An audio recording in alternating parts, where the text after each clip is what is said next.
Freedom in the rubber match of this three-game series. Dave Nguyen and Bill McCune here on the call on the Evansville Otters pregame show. Bill, this game is important. Last night didn't go in the Otters' favor. Friday night we had some walk-off fireworks. And today the winner will win the series and more importantly have an edge in the Frontier League West Division standings. Now, we had a good performance by Patrick McGuff on the mound on Friday night, and the Otters were able to come back and win late in the game by a score of 4-3 in the ninth. Last night, the offense for the Otters wasn't particularly well. They did have some opportunities to score, but for the most part, after the first 4 innings, Austin Nicely coming out for the 5th, gave up 2 runs earned, 3 runs total, and then the big 7th inning was the decider in last night's game as the Freedom scored 4 runs, batted around, which is something that we have never seen in Frontier League play, at least this year, from our eyes. So, a few thoughts. I'll start with you. What do you think the Otters need to do today, as Tyler Beardsley's on the mound, in order to win the series? Well, a very simple thing, Dave, is when they're up there at the bat, what they do, or what they need to do, is extend their arms and complete the swing. No abbreviated bat. And that is one of the problems they've had, whether they've been called out on strikes because of it, or they strike outs, or just make cheap contact. They've got to follow through. You can't have an abbreviated bat. So they've got to do that. They've got to be more aggressive. And that's one of the things. When you have an abbreviated bat, you're not aggressive. So overall, I think the pitching has been pretty good. So I'm just going to say, hey, let the offense start to, come out of their shell and be the Otters that they should be, and that is a championship team. No, they are a championship caliber team. They rank in some of the top 5 in the league in offensive statistical categories, and they have some guys who can hit the ball really well. And we've seen this offense hit well, and at times they seem unstoppable. So we know the capability of how good this offense is. And I'll go off your point. In order for the Otters to win, they have won when they have scored at least 1 run within the first 4 innings. Right. If they get on the board early and often, that'll give the pitcher on their mound confidence with a lead, at least, or with some run support, knowing that he has the offense behind him, so all he can do is worry about pitching the baseball, getting the opposing batters out. Well, and another point, getting back to mine about the swing of the bat, I had made comment in the previous games that we've been watching that the Otters are striking out, yes, but on swings. They've been swinging at pitches and striking out. Lately, we're gone back to something we did many, many times in the past, and that is take the 3rd strike. You can't hit the ball if you don't swing the bat. So they've got to be more aggressive at that plate.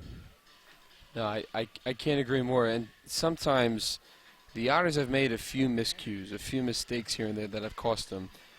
One example is in yesterday's game when Lane hit a single, and then Dakota Phillips hit another single, and Lane was able to get to second base and overran second base, and on his attempt to go back, he was tagged out. Oh, yeah, on that particular play, Dave, what had happened is, Phillips got the base hit, and Lane was running hard. You got to give him credit. But the thing is, when you're out there running the bases, there's one man that controls the game, and that's the manager. And here you got the manager down there in third base, and he's the general that gives the signals, or the cop, whatever you want to call him. Stop, go ahead, caution, whatever it may be. And Andy was down there holding his hand up, saying, stop, stop, stop at second. And Lane never even looked up. I mean, he just ran with his head down, and he got to the shortstop position, and then finally he saw Andy with his hand up, and then he started scrambling back to get to the bag, and it was just a little too late. However, here's the funny part. He managed to get back to the bag, but then he overslid it, and then he got tagged. We're going to take a short commercial break now. For those who are watching and listening, we appreciate all of our audience. We're not on the radio today. We're solely on YouTube on the live stream. So there won't be any radio advertisements or music. So we appreciate all of those who are watching the game and listening to us as the Otters get set to play the rubber match against the Florence Freedom. We'll go to a quick break, and then when we come back, we're going to have I had a pregame interview. I talked to Keith Grieshaber yesterday. Coming into this series, he was swinging the bat, very well. So we'll take a short break and come back with Keith's interview. You're listening to Evansville Otters Baseball on the Otters Digital Network.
Environment and I like to win, so let's create a good area to win. So that's what I do.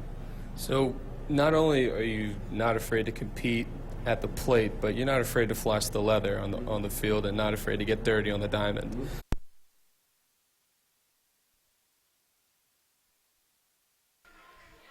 Welcome back to Evansville Otters Baseball, where we will finish the conclusion of the interview I had with Keith Grieshaber.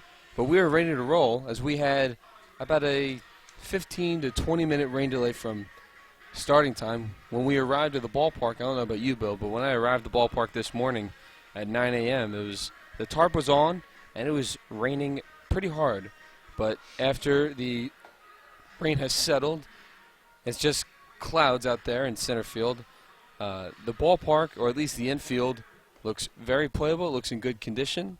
And I think both the Otters and the Freedom are glad that we're able to get this baseball game in. I'll tell you what, Bossy Field in Otterville here is one of the premier baseball stadiums. And Lance Adler, who is the head groundskeeper here, he does an excellent job. Him and his son and the other part of that crew, they do an excellent job. And if you look right now, there's not a puddle, whether it be in the outfield or the infield. There's no water whatsoever. And we're going to have a good game today. So good luck to you in your broadcast today. Oh, you as well. Thank you. I appreciate it, Bill. The Otters in the infield, they'll have Tyler Beardsley on the mound, who's looking to rebound from his first start, where he gave up 5 runs earned, 6 runs total, and 5 innings of work. In the infield for the Otters, Taylor Lane at third base. Ryan Long will be the designated hitter for today for the Otters. Keith Grieshaber at shortstop. Cronin at second. Castro at first. Right field, Hansen. Center field, Hunter Cullen. And left field, Jack Meggs. Approaching the batter's box for the Florence Freedom, who is batting in the leadoff role for the third day in a row, is Isaac Benard, the left fielder. And if you remember, Benard started that fifth inning with a double that helped the Freedom get on the board first. Do I remember? Seems like it was just a few hours ago that happened. That's what it was. Beardsley will kick and fire for the first pitch of the game, and it'll be a ball outside.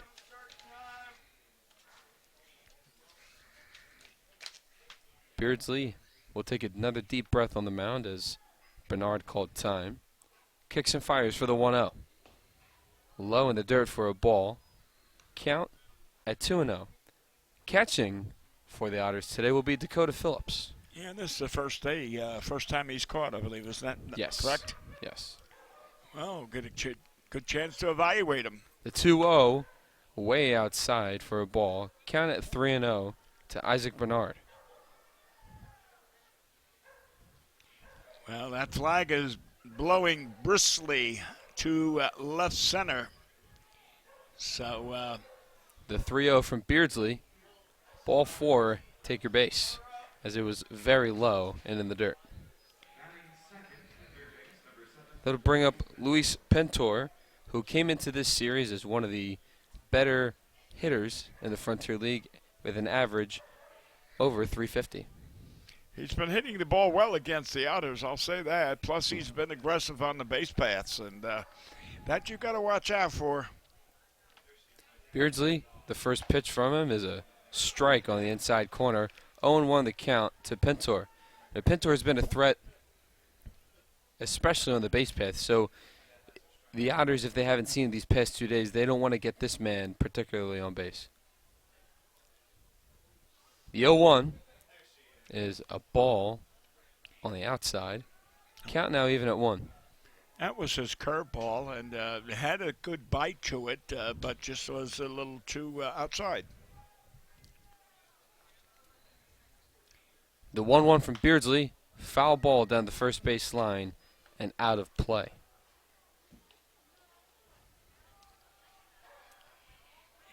It's a beautiful day for baseball. The sun is Trying to hiding, but at least trying there's to peek no out rain. of the clouds, yes. We can feel the humidity a bit too. I think it's going to be a high of 80 degrees today. There he goes. No, Throw over to second. Castro will not get there, and Benard will steal second. So Beardsley was late. Didn't see the runner Benard steal second right away. Threw over to first base to Castro, and Castro wasn't able to get to the shortstop Grieshaber in time. The count will be at 1-2 still. well, you know what you generally teach pitchers in that particular case, Dave, is step off the mound or step off the rubber. That way it allows you to throw at any base. When you don't, you had to. What he did, he threw it to first base, and he had to. Once you're in contact with that rubber and you make an indication that you're going to do something to first, you got to throw it there. Otherwise, it's a balk. And I think that's what the umpire and the field told Beardsley. You need to be careful. That could have been a balk. Yeah. The 2-2, swing and a miss. Oop, it's foul in front of the catcher Phillips. Count will remain at 2-2. I didn't see the ball came out of the glove late from Phillips. Yeah. And couldn't see it quite clearly. Benard at second base as we're just underway in the top of the first. Beardsley checks Benard at second. The 2-2 is a foul ball rolling towards the Otters dugout and out of play. That was his curveball again, and it's not bad. We'll put it that way. It's not a Sandy Koufax curve, but yeah, it's a pretty good curve. There's a big difference between a 90 mile and a 70 mile. Batter Pintor calls time as, and when you're a batter, sometimes at the plate you want to disrupt the rhythm of the pitcher. That's true. That is true. And yet I'll give Pintor the credit. He called time before the pitcher was ready to throw. And Beardsley will step off the mound looking at the runner Benard at second. with a deep breath on the mound. Beardsley will put the glove at his waist. Looks back at second, kicks and fires for the 2-2. Located on the outside corner, umpire calls it a ball. Count now full. And now that might have been his curve, but it just had a little tiny wrinkle. I'd say it was like a cut fastball that wasn't that good, but it was outside, and we've got ourselves a full count. And that's ball 4. Yep, in the dirt. So now the Florence Freedom are starting off pretty well. So in these 3 games, in the first inning, they have had at least one base runner. Right. Now, I'm not going to tell Andy or Max what to do, but what we just saw is quite a few balls being thrown by this young man, and I would say get somebody up and just play toss down there in the bullpen. Just play toss. Okay. Be ready. That'll bring up Ricky Ramirez Jr. If you remember from last night, Bill, he made that amazing catch, and diving catch in right field. Do I remember? Yes, I do. It was great. Throw down to third base. Lane is throws down the tag, and he is out. Yeah. Great throw by Phillips down to Lane, tagging out the runner Benard, and that'll be the first out of the inning. And Dakota had all day long to throw that, which he did. He took his time, and he threw a perfect throw to third base. I tell you what, why are you moving to third with no outs? Oh, my God. Some managers like to be aggressive early. I know, but that's... Throw over to first. Castro is not there in time to lay down the tag on Pintor. But now there's one out, and I think Beardsley is feeling a little bit more comfortable. Oh, I would. You just erased the runner in scoring position. Now let's see if this guy steals. Pintor. Pintor has wheels. Next pitch is a swing and a miss on the breaking ball for strike 2. Yeah. I'd like to see Dakota throw the ball to second base on a steal because, our other 2 catchers, Calabrese and Mike, have pretty good arms. So it'd be nice to see what this guy's got. Well, I think we preach versatility as the 0-2 is a ball outside. Count moving to 1-2. But I think in many fields, whether it's athletics or media or whatever the case may be, the more skills you have, the more marketable you'll be. And Phillips has shown that as the DH, catcher, first baseman. I think he can play some outfield as well. The Beardsley will throw over to first base to try to get Pintor. Castro's not there in time. There's a gentleman, I know you probably never heard of him because he was never that well known, by the name of Sibby Assisti with the old Boston Braves. Mm-hmm. And there he goes. The 1-2 is a liner foul down the first base line. That ball moved over to the left in fair territory. That would have been at least a double, and that runner from first and Pintor probably would have scored. Right. But getting back to Sibby Sisti, he played, I guess, about 15 years in the majors, was never a regular, was just a sub-infielder. And, when you can stay in the major leagues, of course, you can play all the infield positions. But Sibby Sisti. The 1-2 count. And here's the pitch. Called strike 3 right on the inside corner. Good pitch there from Beardsley, and that'll be out number 2. Ramirez didn't like the call. That was a good, let's say it was a breaking pitch right there from Beardsley. Anyway, it was inside, low and inside, and that is what counts because he caught the batter looking. And again, when you've got 2 strikes on you, Dave, be ready. That'll bring up Mercurio, the designated hitter tonight, or today. Now see how big that stealing third base or attempting to steal third. Now you've got 2 outs and a runner on first instead of having 2 runners on and 1 out. First pitch from Beardsley as he shows bunt, a throw down to second base. Ball goes into center field. Cullen backing up Grieshaber in time to prevent the runner Pintor from advancing to third. That will be another successful stolen base. Yeah. by the Florence Freedom. What we just saw was that Dakota, his throw had good velocity, but it was a little short, and that's why it skipped. That's one of the bad features about having a good, strong arm and short throwing it. It's hard for an infielder to grasp that ball. 1-0 the count to Mercurio. Next pitch is a called strike right on the outside corner. One of the former catchers here that I know you have heard of. He's now he used to be an announcer with the Milwaukee Brewers, but he's had some heart problems and just occasionally goes on the air. Bob Uecker, when he was catching here, had a tremendous throwing arm. Ooh, he's out. Throws over to second base. That was a good move there by Beardsley, except the throw to Grieshaber was wide to the right of second base. Yeah, on the wrong side, yeah. But anyway, Uecker, a lot of guys used to steal with Uecker being the catcher because he had such a strong arm and he used to bounce most of his, or skip most of his throws, which made it very, very difficult for the second baseman or shortstop to make the tag. The 1-1. That's a strike. Called strike on the outside corner. And count now 1-2. You know, years ago when catchers and them used to take infield practice, a catcher would always stand on the plate.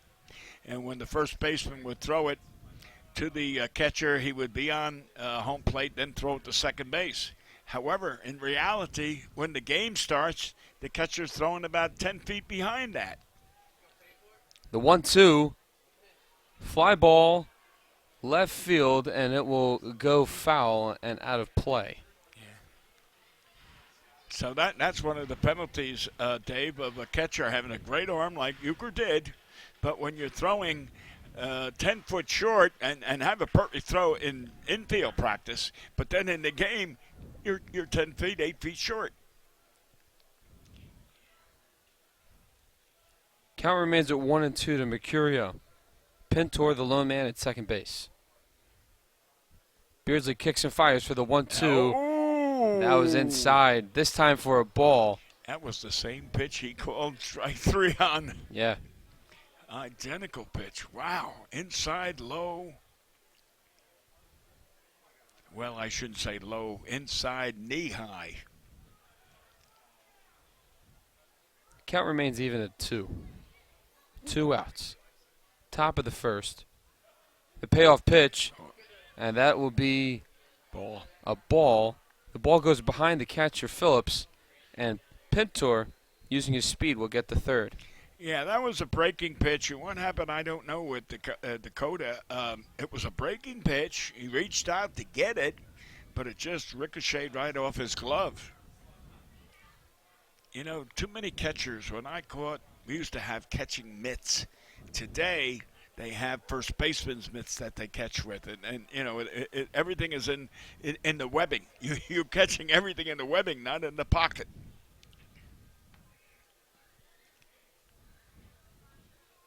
The 2-2. Inside once more, and that will be, it was a 3-2 because the previous pitch was a ball. So the full count pitch was a ball, and that will make it ball 4. Mercurio will head down to first. Now we're witnessing something. That's 3 walks in the first inning. And as I said, have someone just play toss. Just have someone ready. That'll bring up Caleb Lopes, the second baseman for the Freedom. First pitch from Beardsley is a called strike on the inside corner.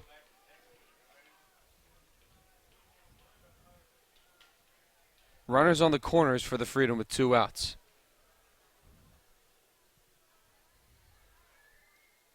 Beardsley with the glove at his waist will kick and fire for the 0-1. There's a pitch low and outside for a ball. Count now even at 1 with 2 outs.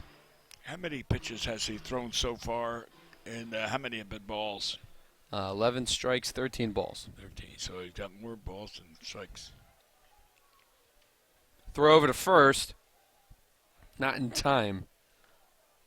Castro not laying down the tag. Well, still time for people out there in Otterville to come out and watch the game. As it is Bark at the Park Day, where you can bring your dog. Next pitch from Beardsley is inside for a ball. Count at 2-1. Plenty of parking. I think the rain has gone south, so come on out. Hot dogs are there, good hamburgers, and good baseball. Beardsley the 2-1.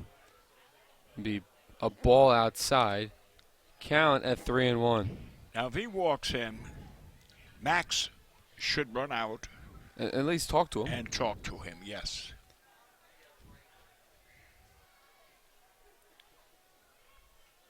Beardsley with the glove at his waist. The 3-1 pitch, ground ball foul down the third base line and out of play. Count will go full with 2 outs.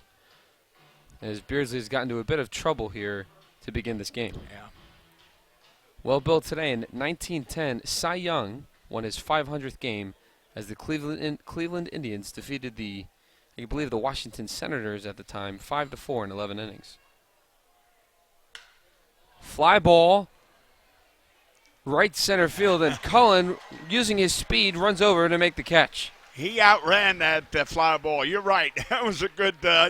You noticed real quick, Dave.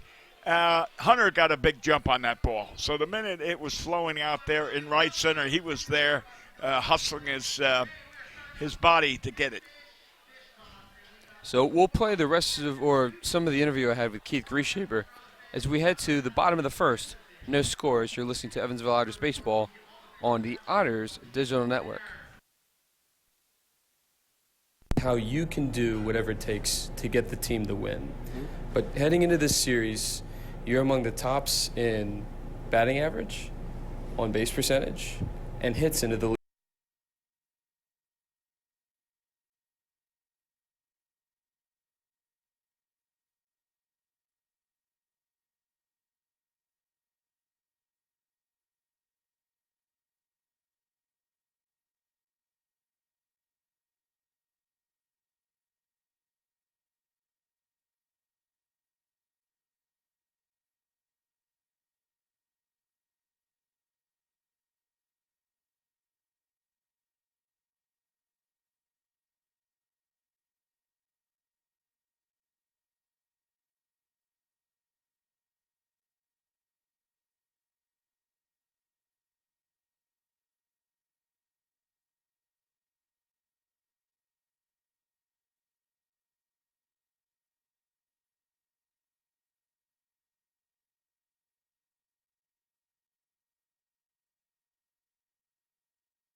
Baseball, that was part of my conversation with Keith Grieshaber, the shortstop today for the Evansville Otters, as Dave Nguyen and Bill McCune on the call on the Otters Digital Network. We'll play the rest of it, and in between innings, as Keith is one of the later additions of the Otters roster, and has played well both in the field and at the plate. Leading off for the Otters will be David Cronin, the second baseman. And we know that his parents are out there in outside of Chicago. Orland Park. Yep. Yeah, not far from the Windy City Thunderbolts. Right, and I know they were watching, sitting around the computer. So we appreciate all of our fans who tune in every game. All you got to do is, what is it, ODN. Yes. Otter Digital Network. That's right. First pitch to Cronin is a strike. The next pitch to Cronin is a ball way outside. Count now even at 1. Cronin yesterday was 1 for 4, or 0 for 3 with a walk. Yeah. And Dave, one of the best features that they could watch the game live on their computer, and that's all free. Yes. Mr. Bussing is allowing. And the next pitch to Cronin is a ball, or a strike, excuse me. Count now at 1 and 2. Yeah, Mr. Bussing's providing extra, fun in watching the game as well as listening to you broadcast it. So take advantage. Listen to 91.5 FNM and ODN. That's right. The 1-2 to Cronin. Low in the dirt for a ball. Count now even at 2. Yeah, that was a pretty good breaking pitch. You've heard me say so many times already that when you get a left-hander like Cronin is, and the pitcher throws that breaking pitch down where that pitch was, that's a good pitch for the pitcher to throw to a left-hander. Only Cronin didn't go for the bait. The 2-2 to Cronin. Swing and a miss, strike 3. And Jackson Owens, the pitcher for the Florence Freedom, making his first professional start, has a strikeout in his first batter he sees in professional baseball play. He just graduated college last year, so he's probably a little nervous on the mound. Oh, what school did he go to? He went to Florida State for a few Oh. years, and then he transferred to a smaller school in Texas. Oh. As Grieshaber will foul this one out of play, moving the count to 0-1. So Owens was not only a pitcher in college, but he also played the field. So he's very versatile, and probably with his opportunity with the Freedom, we'll see whether he will be on the mound or in the field. Today he's on the mound. Next pitch from Owens is low in the dirt for a ball. Count now even at 1 to Keith Grieshaber. Well, you just mentioned a situation of pitcher plus fielder, and one of the greatest of all time. The 1-1 is foul behind home plate and out of play. Count now at 1-2 to Keith. One of the all-time great baseball players came from Pennsylvania, in case you're interested. Okay. Sam Musial. Ah, He was a pitcher in Class D and couldn't make it. really? And fortunately, someone gave him a shot at the outfield, and he's one of the great Hall of Famers today. Next pitch to Grieshaber is foul behind the catcher Pritchard. Count will remain at 1-2. And then you take Bob Lemon, who was an infielder. He couldn't make it, couldn't hit, turned around to be a pitcher and pitched quite a few games, as well as be a major league manager as well. The 1-2 from Owens. That's Fly gone. ball, left That's field, gone. That's and gone. it is gone. A home run for Keith Grieshaber, and the Otters are on the board. Yep, that's gone. You just watch those outfielders, the way they look at that ball, and if they trot or just take a step or two and look. Plus, you get the feeling after you've played so much baseball, when you see a shot like that, you just know it's gone. Over the left field fence, over the Tri-State Orthopedic sign out there in left field. And I think that's what we were talking about in the pregame show, Bill. If the Otters get on the board early, they have a better chance at success. Oh, yeah. It's always an advantage to be working from ahead rather than from behind. It'll bring up Ryan Long. First pitch to Ryan is way inside for a ball. Count at 1-0. So Friday night, Ryan was on base 4 times with 2 walks and 2 hit by pitches, including the intentional walk in the bottom of the 9th. Next pitch to Long is hit through the hole on the second base side. The second baseman Lopes couldn't field it cleanly. Ryan Long will be aboard Base hit. on first. Base hit. Yeah. The official scorer today, Alex Gould, who does a fine job, has ruled that a base hit for Ryan Long. And that's important because Ryan has made a lot of contact. Right. Went at the plate. We just didn't see him get a hit yesterday. Right. So I think it just gives him more confidence. And that'll bring up Taylor Lane for Friday night. Hit a double in the 7th to help the Otters tie the game in the 7th. And he also had 2 hits yesterday. Right. He has been on base more than any other Otter in this particular series. With 2 hits and with a walk. And so I know 5 times he's been at.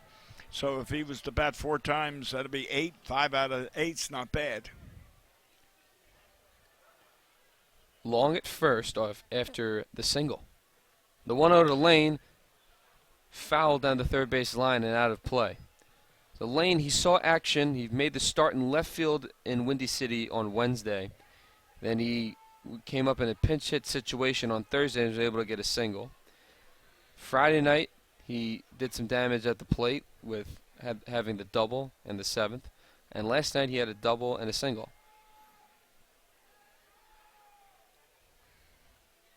Owens kicks and fires for the 1-1.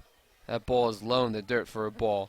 Count now at 2-1 to Taylor Lane. Ryan Long at first. Lane playing his college baseball at Arizona State University, where Barry Bonds played, as well as Reggie Jackson. The 2-1. Swing and a miss for strike two. Count now even at 2. And I don't know if you noticed, but Long had a decent lead at first, and I personally thought he was going to run to take second. Yeah, he's got the good speed, and he's an intelligent ball player. That's one of the most key things, is being an intelligent player.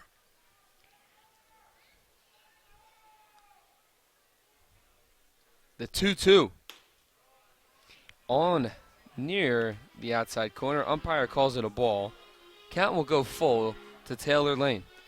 And I mentioned that being an intelligent player, and you won't believe this, Dave, but back here 60-some years ago, I played with a man that played third base for the Braves who had... The 3-2 is foul near the Otters dugout down the first base side and out of play. He had all kinds of talent, but every ground ball, whether there was a run around first, second, or third, every ground ball he threw to first base.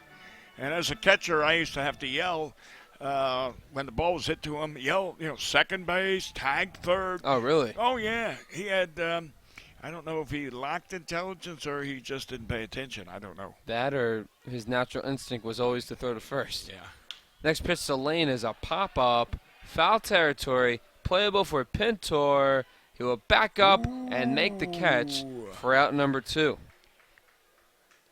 Yeah, where is our boy Bryant is at first. Yeah, I mean, you took one of the best third basemen we've seen so far. What a strong arm. Now you put him on first and you don't need that arm. Well, I feel that as Dakota Phillips enters the batter's box, I feel that some of these Florence Freedom infielders have versatility, can play multiple positions, especially Pintor. He was the DH last night.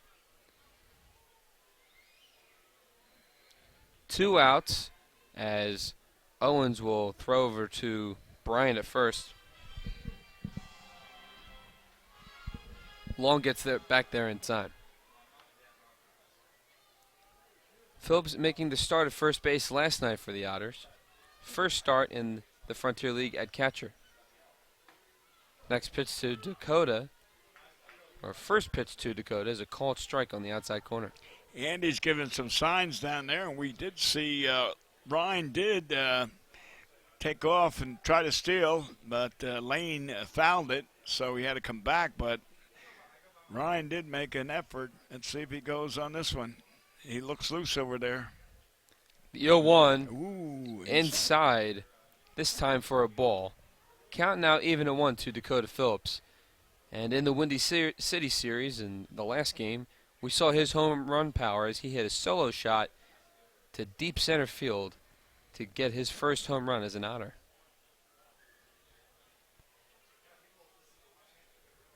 The 1-1 inside. Count now at 2-1. Now, so far, we were only in the first inning, and both pitchers have been throwing to a left-hand batter. They're low and inside, and to a right-hand batter, they're outside and low. So both pitchers are pitching the ball in the same location. Ryan's going to go now. No. The 2-1, foul, and out of play. Yeah. Now, if you can remember, I'm sure Owens is feeling a little nervous on the mound. He gives up the home run to Grieshaber, and I don't know, for being a 24-year-old making your first professional start, there might be a little bit of pressure on you, or at least nerves. Well, the butterflies are probably twirling around in his gut. Owens will check Long at first. takes a deep breath on the mound, kicks and fires for the 2-2. That'll be a called strike 3 on the inside corner. The Otters get on the board after a Keith Grieshaber solo home run. We will head to the top of the second, and we'll listen to our conversation with Keith Grieshaber as you're listening to the Otters baseball on the Otters Digital Network. So not only are you not afraid to compete at the plate, but you're not afraid to flash the leather on the field and not afraid to get dirty on the diamond. Is that part of your character and your persona as a competitor to do everything you can in all facets of the game?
Innings, as we are in the top of the second. Otters on the board by a score of 1-0 on a solo home run from Keith Grieshaber. Dave Nguyen and Bill McCune on the call. That'll bring up Mr. Taylor Bryant, the first baseman for the Freedom today. We saw him at third base last night, and he made some spectacular plays there at hot corner. The first pitch to Bryant from Beardsley is a strike called on the inside corner. Yeah. Pretty good pitch right there. And now with a lead, maybe Beardsley can hopefully settle in. He's got the stuff and he's got the experience as a starter last year. The 0-1. Ooh, that pitch looked pretty good. Umpire calls it a ball. Count now even at 1. Got cloudy skies here at Bossy Field. The rain has, as for now, has gone away. The 1-1, low in the dirt for a ball. Count now at 2-1. Yeah, it looks like there's some rain clouds up there in left field moving. I don't know if they're coming our way. Well, no, the flag is blowing away, so maybe we're okay. I hope so. The 2-1, fly ball, and out of play. Yeah. He left that ball hanging. Yeah. So we've got ourselves a 2-2 count. And anyway, let's see what this pitch is. Beasley is studying there it is, a curveball that hangs up there, and Brandt kind of pulls that.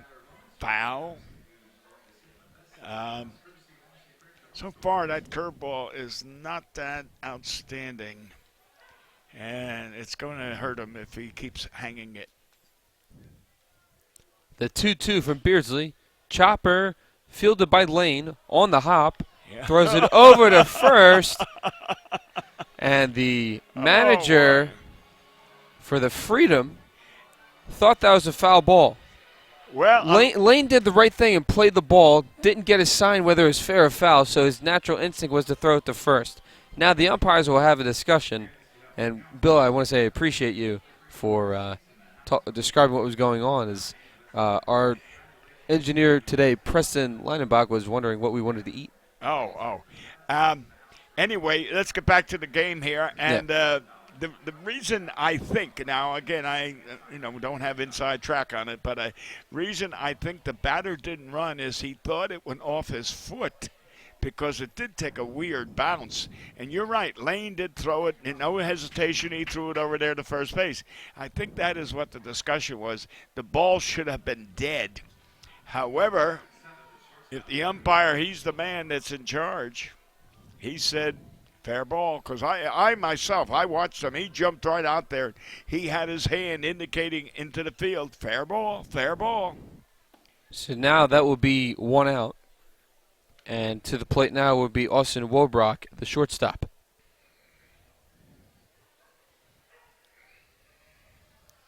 The 1-0 from Beardsley. Called strike on the outside corner. Count now even at 1. That was a good heads-up play there by Lane. Yes. You know, The 1-1, swing and a miss for strike 2. When I was be down on the field coaching or whatever it may be, I used to always instruct the players, you play it for the out. Let the umpire call it back and say it's a foul ball, fair ball. This ball is shot to center field. Cullen going back, and he makes the catch on the warning track. Hunter Cullen, using his speed, has made 2 plays in back-to-back innings with his spectacular speed to get flyouts. Well, that's why your center fielder normally has good speed, and they need it. As we hear some dogs barking, as today's dog or bark at the park, here at Bossy Field.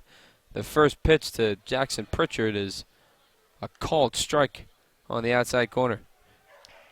Dog at the park, or bark at the park. Yeah, I hear him barking. 0-1. A ball low and away. Have you ever had dogs? I never had a pet growing up. My mom was not a fan of pets shedding their hair, so we did not have any pets. The 1-1 is low. Count moving to 2-1. I think the other thing is when you have a pet, you need to be around to take care of it. My mom and dad worked 9 to 5, and my sister, brother, and I were always in school. So there was no one ever around during the day to take care of a pet. Yeah. As the next pitch from Beardsley is low and away for another ball. Count now at 3-1. But I have friends who have dogs, and if I were to have a pet, I don't know if I will ever, but if I were, I'd have a dog.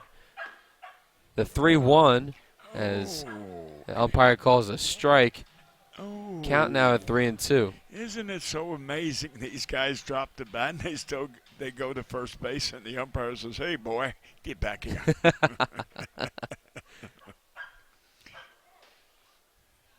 As the batter Pritchard will call time. See, now I can call them boys because, I think I've got them on the age. The 3-2 from Beardsley. Now, Chopper, and that will be now called foul. Because that went off his foot. You see him, he's leaping. That was obvious. Okay. At least to me, it was obvious. Seemed like he was a little late on the call. Yeah, I must have batted several thousand times in ball games, high school, and pro, semi-pro, and everything else. I never had a ball hit off my foot. No? Never. The 3-2. Strike 3. Called strike 3, as a matter of fact. Good pitch there by Beardsley. We head to the bottom of the second. We'll listen more to our conversation with Keith Grieshaber as you're listening to the Evansville Otters on the Otters Digital Network.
back. Dave Nguyen and Bill McCune on the call as the Otters, thanks to Keith Grieshaber's solo home run back in the first, lead this one by a score of 1-0. It seemed like Keith is a pretty interesting guy. He's very humbled and very appreciative for his opportunities, and really seems to like Evansville, Bill. Well, who doesn't like Evansville? I mean, you're from the East, and as well as I. Right. And, I've got a daughter, just as an example, who will be out here in July. Oh, yeah? And, I'm going to have a little family reunion. Okay. And but anyway, she pays $18,000 taxes. Ouch. Now, I know she has a big home, but where I used to live, they're up to $12,000. And, then you come out here to beautiful Indiana, and my taxes are $1,300. And that's one of the things we all enjoy. It's more economical to live here in Evansville. Got it. Castro has a 3-1 count as a called strike is to him on the inside corner. And one of the things you'll learn, too, is they drive a little slower here. I have noticed that. I have. The 3-1 ground ball off the pitcher's mound, and that will be a single. Yeah. Don't see those every day, Bill. No, sir, you don't. And he's back to ground ball hits, but that one went right through the middle. Generally, he's short, third or second. Where this one went right up the middle. Yeah, well, I think Castro will take it any way he can. He's had yeah. some strikeout trouble, but Yeah. I think starting off today with the single is just a good thing for him in his confidence. It'll bring up Mitchell Hansen, the right fielder who was the hero on Friday night for the Otters. First pitch to Mitchell is at his feet, had to back out in the batter's box. Count at 1-0.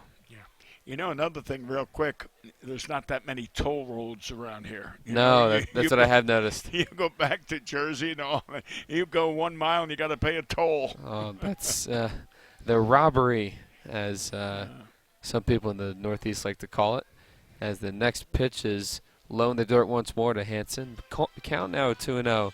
So it's, as far as I know, it's Pennsylvania, New Jersey, I know Connecticut, Delaware, Maryland, as far as I know, charge for a toll. Oh, yeah. Don't forget the beautiful state of New York. Oh, I normally take the train to get there, so. Yeah, that's right. The concrete jungle. The 2-0 is fouled down the first base line and out of play. Actually, I did experience that. I drove up to Long Island to visit a friend, and I was able to broadcast Villanova play Hofstra in basketball. And I did experience a handful of New York tolls, and whether it's on the New Jersey Turnpike or getting into the Garden State Parkway. Yeah. Or across the George Washington Bridge. Or I think I remember taking the Verrazano and the Verrazano. Well, same thing. That and the Tappan Zee. Yeah. The ground ball on the first base side and out of play. Hansen now at a 2-2 count. If I was to say many, many years ago to cross the George Washington Bridge, it was $1.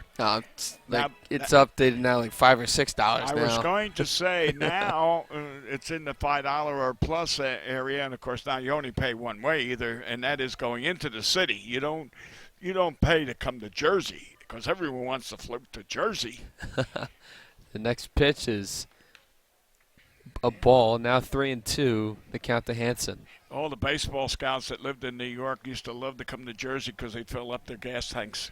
That's right. They used to say, oh, my God, we're saving bundles of money. People from Pennsylvania say the same thing whenever they cross over from Philly into South Jersey. The 3-2 to Hansen is ball 4, take your base. So the Otters now have runners on first and second. Hansen with a walk. Well, here comes Mr. Meggs. And are you a fan of Johnny Cash? No, I'm sorry to say no. Okay, well, it looks like Jack Meggs' intro song is I Walk the Line by Johnny Cash, and that was later a movie. I believe it was produced in the early, or it made a film in the early 2000s, around the 2004 to 2005 range. Yeah. Perry Como, Frank Sinatra, the Cowboy, Gene Autry. Okay. He was I used to say hello to Gene all the time. Oh, yeah? Oh, yeah. He'd say hi back. He didn't say Bill. Hi. Meggs shows bunt. It's a foul ball down the first base side. It looked like the ball may have hit the left knee pad of the Catcher. pads of the catcher, Yeah. Pritchard, and I think that's what caused the direction of the ball to go down the first base side. Deflect from going from third to first. There we go.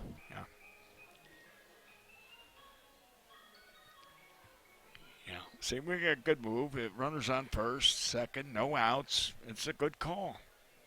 Owens making the first start of his young professional career, fresh out of college, as Meggs will show bunt. The 0-1. Meggs will bunt this one down the third base line, and the catcher Pritchard allows the ball to roll foul. Count now at 0-2. So with an 0-2 count, do you still bunt or do you swing away? Well, it all depends on the batter.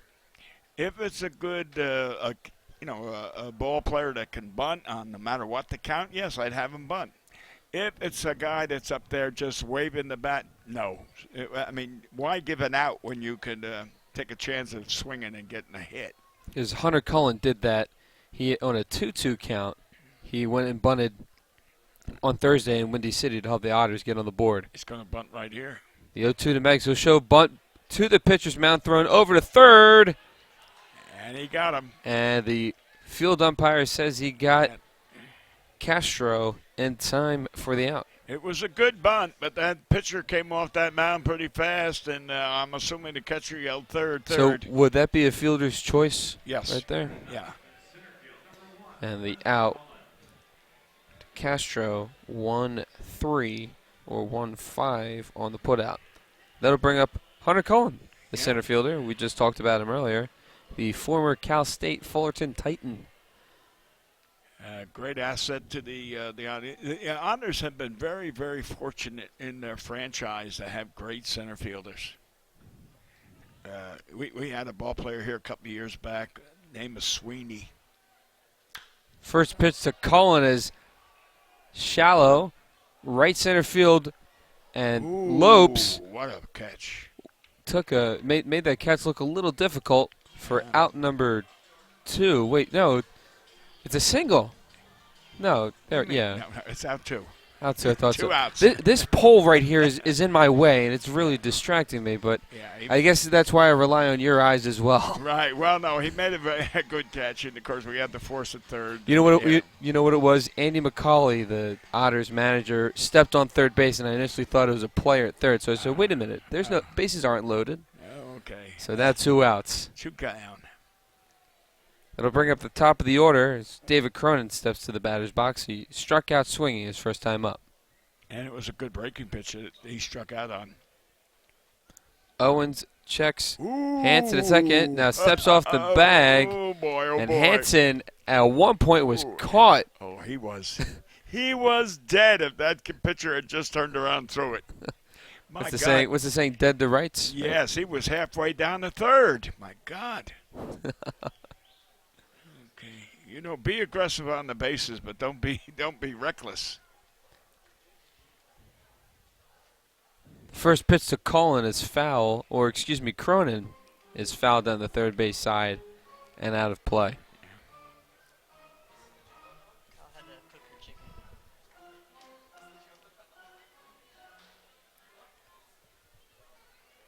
Flag blowing a little bit faster than normal as it's pretty windy out there in center field. Yeah, that flag is really fluttering.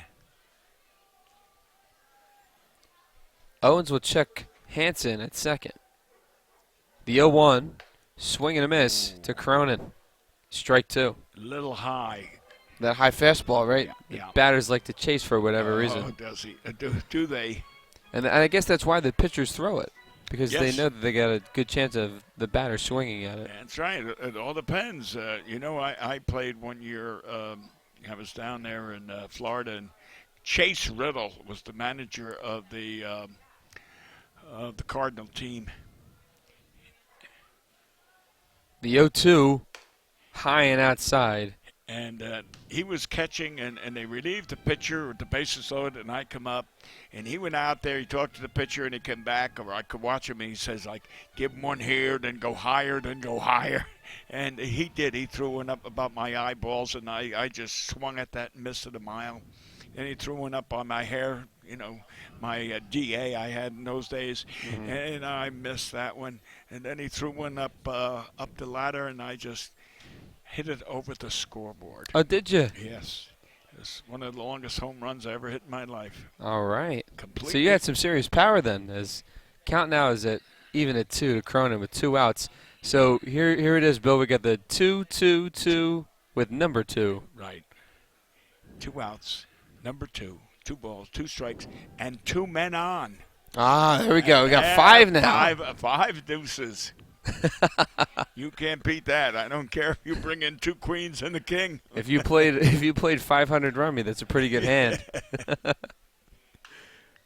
The next pitch to Cronin is foul down the third base side and out of play. No, But the thing is, I don't think there are 5 2s in a deck. if you play wild, deuces are wild. That's right. Yes, that's right. And I've heard after playing that deuces wild makes the 2s worth, I think, 10 points or 20 points, I believe, in 500 rummy. Yeah. Well, it's a situation the Otters can score on this play, in this pitch, if it's hit. The 2-2 is a ball inside. Count now full with 2 outs. Hanson at second, Meggs at first.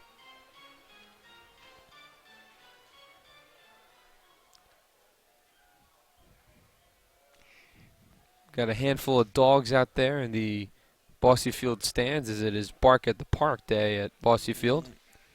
I feel like it's one of the better promotions here that I've seen so far.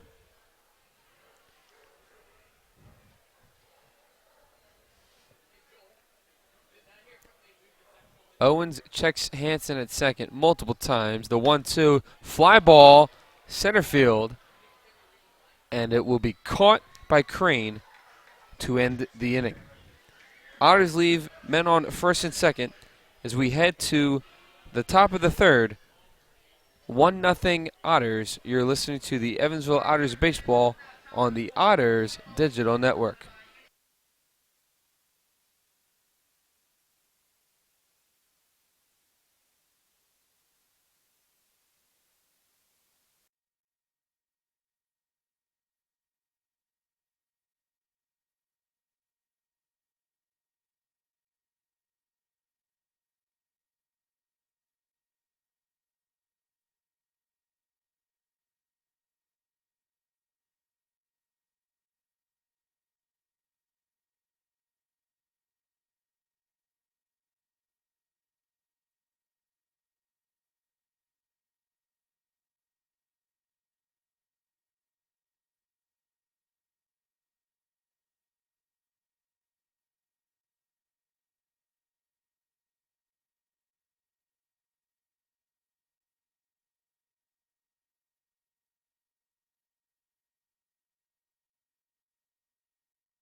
The top of the third, Otters with a 1-0 lead thanks to a Keith Grieshaber solo home run. I see a little blue in that sky, just a little. I think the rain is really past us. I hope so. Yeah.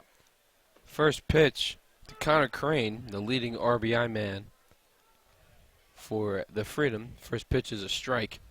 Got 5 RBIs on the season. The 0-1 from Beardsley. Fly ball, left center, Grieshaber going out, and Meggs will call him off and make the catch for out number 1. Yeah. Keith ran out there to cover it, and of course, Meggs just said, "Hey, it's mine, and he stopped Keith, and that's the right supposed to do. You know, you're supposed to communicate between the outfielders and infielders. I've seen some terrible accidents in my day of watching baseball. That's why communication is very vital and important. Yeah. Yes. It'll bring at the top of the order as Isaac Benard will step to the batter's box. First pitch to Benard is outside for a ball. You know, I was playing right field in Davenport, 1957, and I was playing right field. The 1-0 from Beardsley is outside once more. Count at 2-0. We had an outstanding center fielder, and the floodlights were actually in the field, and they had boxes protecting the players from running into them, so you wouldn't run into the steel frame. The 2-0 outside once more. 3 straight pitches outside from Tyler Beardsley. So you would run into the wooden fence, boxing off the lights. And the center fielder, it was a fly ball, the runner on second base, and the fly ball.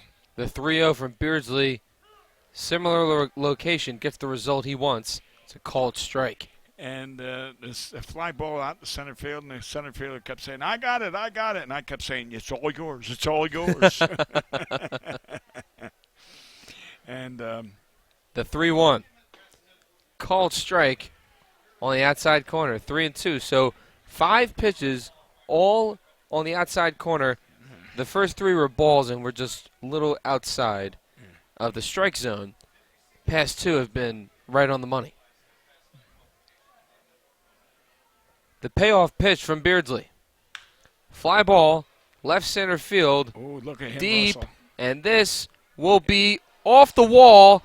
Meggs goes down, Cullen makes the throw, and standing on second base with a double is Isaac Benard. Oh, he's all right. He's getting up. He's a little disgusted with himself. He ran as hard as he could. I'll tell you what, Meggs and Hunter, they ran as hard as they could and as far as they could.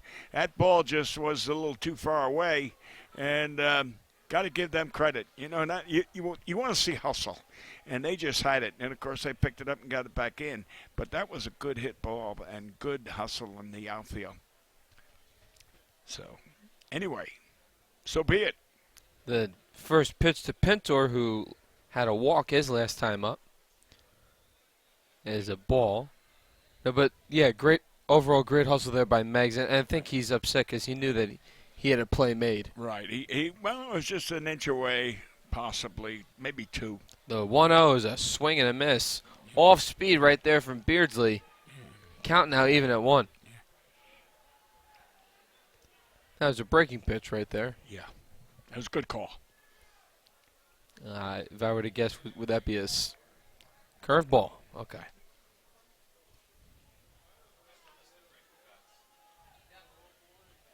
The 1-1. Chopper foul down the third base line and out of play. See, that's that curve that's going to get him in trouble. See how it hangs? And there's not that much of a bite to it. 1-2 the count with 1 out. If your curveball is not that sharp, keep it low. Don't hang it. Benard at second. The 1-2. Fly ball, center field, Cullen coming up and it makes the catch with a rifle to Grieshaber at short, and that'll hold Benard at second. Great play there by Hunter. Yeah, well, again, he gets a good jump on the ball. And I was going to tell you about Sweeney, one of the previous outfielders we had that had tremendous power. He was a 5 type ball player. He could run. He had a great arm. He had good coverage in the outfield. He had home run power. There's only one thing wrong. He took too many strikes. Okay. He took too many. Non-swinging, he took too many strikes. But what a ball player. He belonged in the majors if he would just he swung everything in one hand. Charlie Lau swing. If he had only worked on keeping the two hands, he could have been playing AAA baseball. Easily. Oh, wow. Yeah. But he was when there was a fly ball out there, he was like a Kentucky Derby horse runner. Horse. He just glided over that outfield. First pitch to Ramirez is a swing and a miss for a strike. So he was a Kentucky Derby horse, but then he had Joe DiMaggio instinct. Oh, wow. The minute the ball was hit, boom, he was right there. One of the greatest center fielders you ever want to see. Sounds like a jack of all trades. Oh, he was. Next pitch to Ramirez is a foul ball down the third base line and out of play. Average about 20 home runs a year. But again, maybe 100 strikeouts too. Over 100 strikeouts. But good 21. But again, he'd be on the base. He could steal bases easily. One of the better ball players we ever had in this ballpark. Chris Sweeney. I was president of the fan club. Ah, okay. The 0-2 from Beardsley. Strike three. Called strike 3 on the outside corner. We go to the bottom of the third. Otters lead this one 1-0 over the Florence Freedom. You're listening to Evansville Otters baseball on the Otters Digital Network.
Network. Dave Nguyen and Bill McCune on the call. Keith Grieshaber will lead things off in the bottom of the third. The last time he was up, he hit a solo home run over the Budweiser sign in left field. First pitch to Grieshaber is inside for a ball. Count it 1-0. And for the most part, I think the pitcher Owens isn't doing too bad for his first start. No, I would say so. Next pitch is a called strike on the outside corner. You know, one run, a home run, and you look up and there's not that many hits, there's not that many walks, no errors. The 1-1, fly ball. Foul ball, foul. Going foul down the third base line and out of play. At one moment, that ball appeared to be floating down the third base line. Yeah, I'm just looking. A little girl got that ball. Yep, there she is waving. She got a glove, too. And there she's racing back into the field. Oh, look at that. Yeah, let's see where she goes. The 1-2 to Grieshaber. Chopper fielded by Wobrock over to first. Close play. And in time, the ball rolled over the mound, and I didn't know if the shortstop was able to field it cleanly because there have been plays where balls have hit through the hole because of that. Castro's single It was able to do that back in the second inning. Yeah.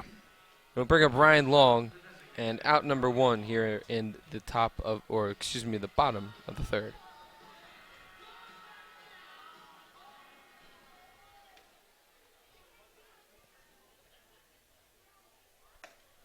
First pitch to Ryan is a ball. You know, I said it earlier. Both pitchers are pitching in the same location. If you were to take 100 pitches, I'll tell you 80 are in the same position or location. The 1-0, low and away for a ball. Count at 2-0. Well, somebody's warming up down there in the Florence bullpen. Florence bullpen. That's unusual. The 2-0 to Long. It'd be a called strike this time on the outside corner. You know, you notice Ryan takes an awful lot of those pitches. They're outside. The 2-1. Low in the dirt for a ball. Count moving to 3-1 to Ryan Long. They're on the outside corner, and at least the umpire keeps calling them there. So I don't know what's the problem here. The 3-1. Liner down the first base line, a base hit. Double. Rounding first, heading to second is Long, and he will be held there. See, now there's Andy out there with the hand up like a cop. Hip, stop. And Ryan, he made that. Actually, when you're about 10 feet before you hit the bag, you should be looking over at the coach and find out what's going on. And Ryan did. That's why you have a heads-up, intelligent ball player. I'm going to bring up Taylor Lane, who flied out to third in foul territory his last time up. Yeah. That ball was hit sharp. Oh, yes, it was. He had a quick bat on that. You see, that was up in his zone. About letter high, fastball. Had a quick bat. First pitch to Lane is a called strike on the outside corner. Yeah. Sun trying to appear out of the clouds. It's, for the most part, cloudy today and rained earlier, and that's why the start was delayed about 10 to 15 minutes today. The 0-1 to Lane. Pop up, foul territory on the right field side. And fair it ball. will That's be a fair ball. That's fair ball. That will be fair. Fair. Come Long on, score, rounding score. third. Is put the brakes on. Now Ryan Long's going to run down. Trying to head to home, and he will be tagged out. So Lane hits a fly ball to right field, teetering in foul territory. The right fielder Ramirez misplays the ball in fair territory. That allowed Lane to go from first to second. Ryan Long didn't know if the ball was going to be caught or not. Rounded to third, and there's a strike thrown from the outfielder Ramirez Jr. to home plate and the catcher Pritchard. And Ryan Long was then caught in a rundown. Well, Andy was sending him in. Andy did send him in, so let's not blame Ryan for being thrown out. Andy did indicate to go ahead home, but there's something Andy's asking the umpires, and I don't know, because when that ball went down, you had the right fielder, the first base, and second baseman. They all collided more or less out there in right field, and then the ball rolled away. And Lane, yes, went to first, but Ryan, who was on second, he went back to second base. Then he started from second and tried to score. So here comes a new pitcher, by the way. So that's a crazy thing you're seeing. We're going to mark the 9-2 putout as there will be a new pitcher in. Owen's day is done. We'll find out the new pitcher shortly. Go ahead, Bill.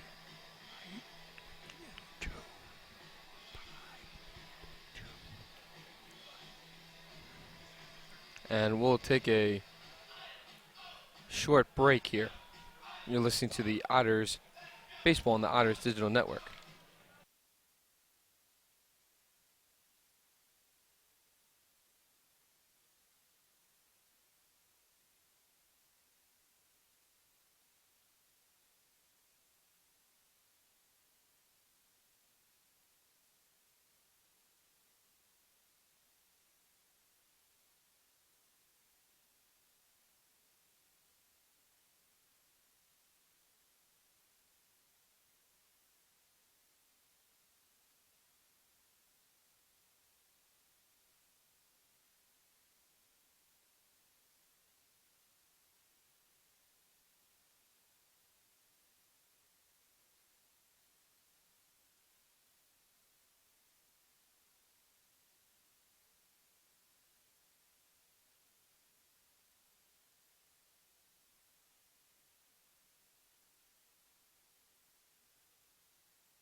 Welcome back to Evansville Otters baseball. Dave Nguyen and Bill McCune on the call.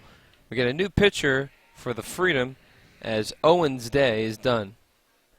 The new pitcher will be Mike Castellani from Avon, Connecticut. Played his college baseball at Bucknell University. Phillips lines this one to center field, to base hit. Rounding third will be Lane. Throw to the plate is not in time. Dakota Phillips with an RBI single. The Otters extend their lead to 2-0. Pretty good throw from that outfielder, but Lane had a good jump on it. It was a line drive, and he was running. And Dakota comes through with another big hit. Remember, I said he belongs in there playing somewhere.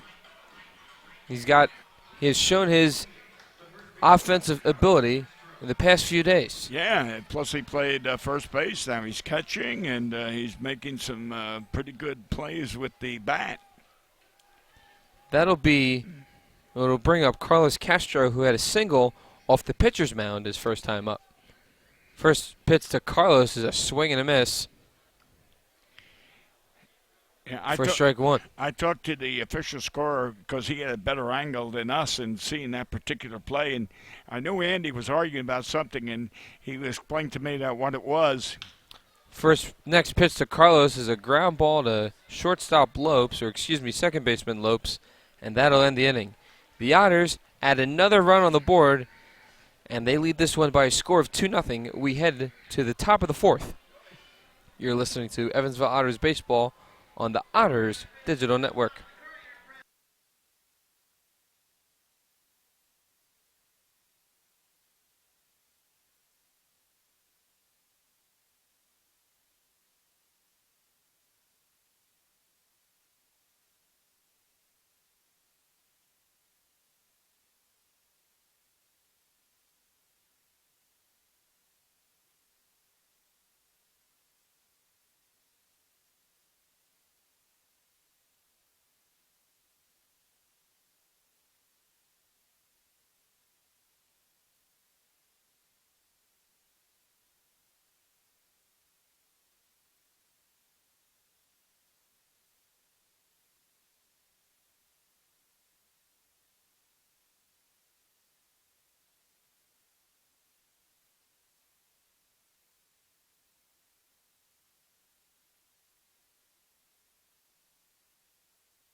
Welcome back to Evansville Otters baseball. Dave Nguyen and Bill McCune on the call as you're listening and viewing this game on the Otters Digital Network. And Bill, we want to give a special shout out to our radio engineer, Paul Mattingly, who's watching the game on YouTube as well. He's enjoying his Sunday watching some Otters baseball. Oh, yeah, he's not watching the Cardinals. He's watching us. He's a Cardinal fan. Or he's doing both at once. Oh, okay. As the first pitch to Mercurio is in there for a called strike. So with technology these days, Paul, I'm sure, is watching the Otters on his laptop or on his iPad. He probably has the Cardinals game on his TV. Well, yeah, he's every time Paul calls in, he says, "Oh, the Cardinals are ahead 5-0," and who cares? Count now even at 1 to Mercurio as Beardsley comes out for the fourth. The 1-1 showed bunt, and did he go? Yes. The umpire down the first base line said no. Oh, wow. So the count will be 2-1. I don't know. I didn't see his bat get back in time. Well, I thought he made an attempt. Whether his bat got back or not, he made an attempt. But I guess the base umpire seen it in a different light. The 2-1 from Beardsley Ooh. is low in the dirt for a ball. Count now at 3-1. Now, that was a slider. That had better bite to it.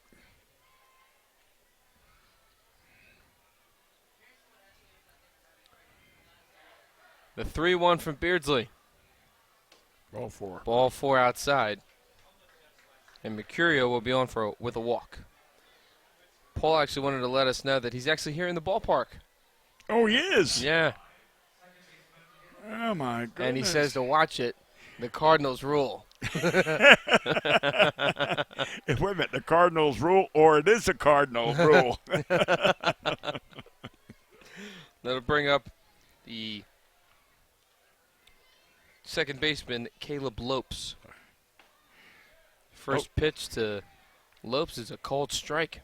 Lopes had a bad Friday night. He struck out 3 times. Well, that's the good thing about baseball. You can get an opportunity, at least one more the next Well, day. then he came up with the big hit because you made the reference. Oh, he struck out 3. Then he come up and got the big hit in his 4th time at bat. Right. Throw over to first is not in time as Castro lays the tag. I tell you, Paul Mattingly is one of the finest men I've ever met. He's a gentleman. He knows his business with the radio, and he's very interesting. He's a music man as well. Yeah, he runs a jazz station, right? He has his own jazz show. Yeah. As the next pitch is a strike. Count now at 0-2. He's helped me and others with this radio. Broadcasting Otter games. This is my 10th year, and Paul's, I wouldn't have been here for 10 if it wasn't for Paul. He's got a pretty good music taste, too, as he tries to spice things up on the music intros heading into each inning. As this ball is fouled down the first base side and out of play.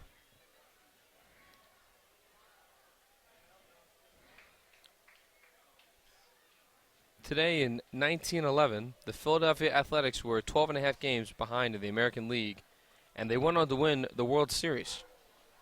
12.5 games back. 1911? 1911. The 0-2, good catch there by Phillips behind the plate. Didn't let that ball go past him, as the pitch from Beardsley was low in the dirt. Well, you're mentioning Philadelphia A's. How about your Phillies that were ahead by 11 games back in 1950 or 51, and they turned around and lost it? Oh, well, I don't have memory like that from that far back. There was something like they had 13 games to go, and they were 11 games ahead and went on and still lost it. Because instead of playing today's game, they were playing tomorrow's game. The 1-2. Ooh, that looked good. Will be low in the dirt for a ball. Count now even at 2. You know, Rider College, that Jack Armstrong I was talking about, they were playing in the NCAA down there in South Carolina. And the coach. The 2-2 from Beardsley, high and inside for a ball. Count goes full to Caleb Lopes. You know, double elimination. So the coach figured, I got the first game, and I'll leave Jack Armstrong, my best pitcher, to pitch the second. Well, unfortunately, they lost the first game, they lost the second, and they went home. So don't play tomorrow's game today. Play today's. Lopes lines this one to left field. That's gone. And it will be over the wall, a home run. That's gone. It ties the game up. Tied at 2. Caleb Lopes with a beautiful swing on that pitch. Yeah, we criticized his striking out, but he did something. Plus, he's doing a pretty good job in the field. That was the only mistake that Beardsley has made today. That'll bring up Taylor Bryant, the first baseman, who played third last night. And the night before.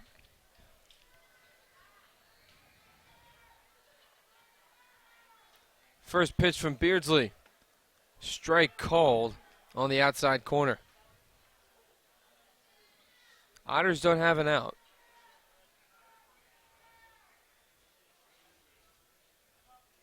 Beardsley will kick and fire for the 0-1.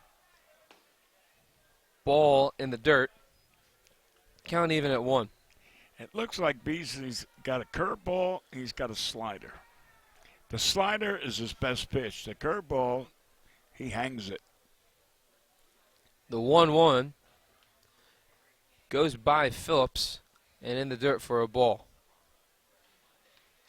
You know, most pitchers can't throw a curveball and a slider. They're proficient in one. They either got a good curve and a lousy slider or a good slider and a lousy curve. But they don't have two, unless you're exceptional like Roger Clemens. The 2-1 See, there's the called strike on the outside corner. Count now even at 2. That was the curveball. That wasn't a bad curve.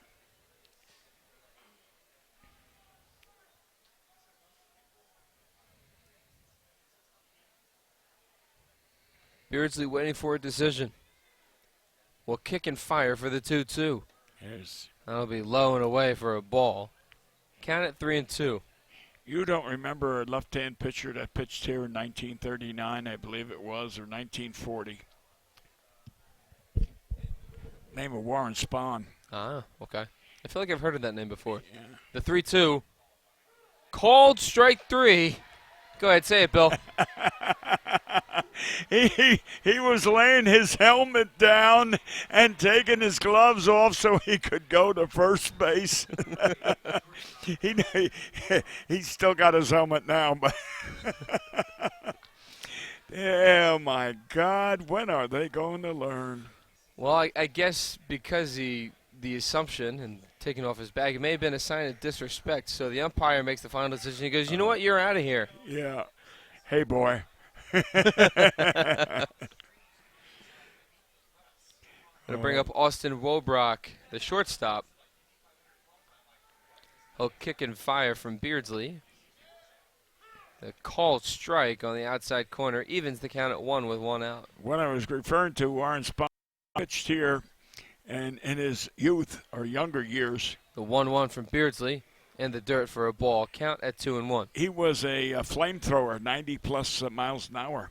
However, being an intelligent player, which he was, he started developing his curve. He worked on the curve all during the winter and during the spring. The 2-1 is a foul ball down the third base side and out of play. And he wouldn't use it in a game until he perfected it.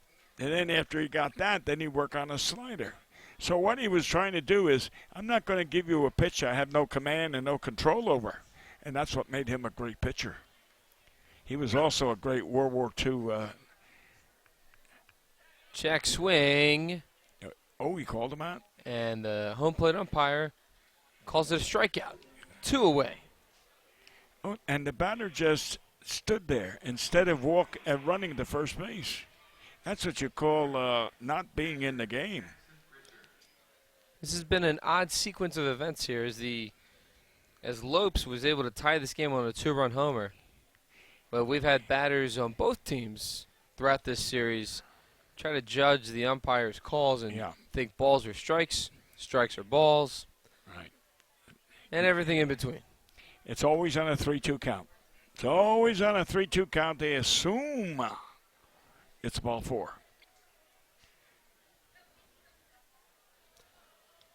The pitch from Beardsley is a called strike on the outside corner to the catcher, Jackson Pritchard.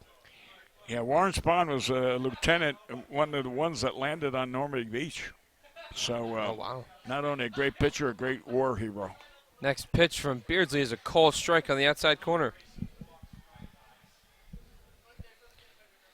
We've seen through at least 4 innings for Beardsley. He likes to paint the corners. The 0-2 in the dirt for a ball. Count at 1-2. That was a slider. See, he's got a good bite to that slider. So Brad Lidge had a pretty good slider, if you can remember. Yeah. How many, in Beasley's pitches, how many are strikes, how many balls? Let's see, we're now at 47 strikes, 39 balls. I think he sometimes has benefited from the foul ball. Yes, you're right. The 1-2. Check swing. Did he go? Umpire down the first base line says no. And Mr. Lane has to go back to third base. And Mr. Cronin's got to go back to second. And Keith's going back to shortstop. They were all running off the field. Of course, now I'm seeing it, but also others are seeing it on the computer. Yes. Oh.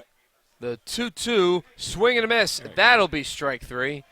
We head to the bottom of the fourth. Caleb Lopes ties this game with a 2-run homer. As we're knotted at 2, you're listening to Evansville Otters baseball and viewing it on the Otters Digital Network.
Welcome back to Evansville Otters baseball. Dave Nguyen and Bill McCune on the call.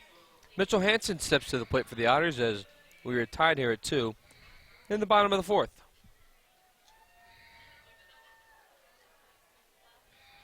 Hansen walked his first time up and managed to get to second base. First pitch to Hansen is a ball. Count now at 1-0.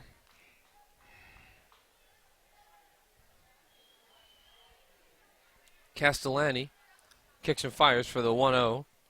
That pitch is a ball as well. Count moving to 2-0.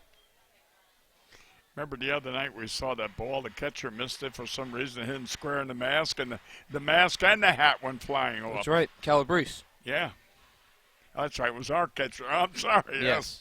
That's right, it was our catcher. The 2-0 to Hansen. Swing and a miss for strike one.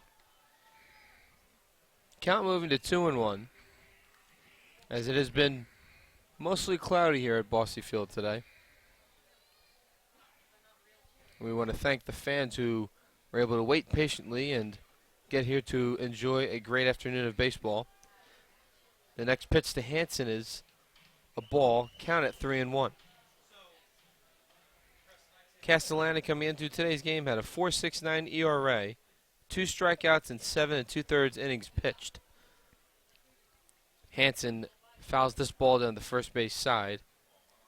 Count will be full.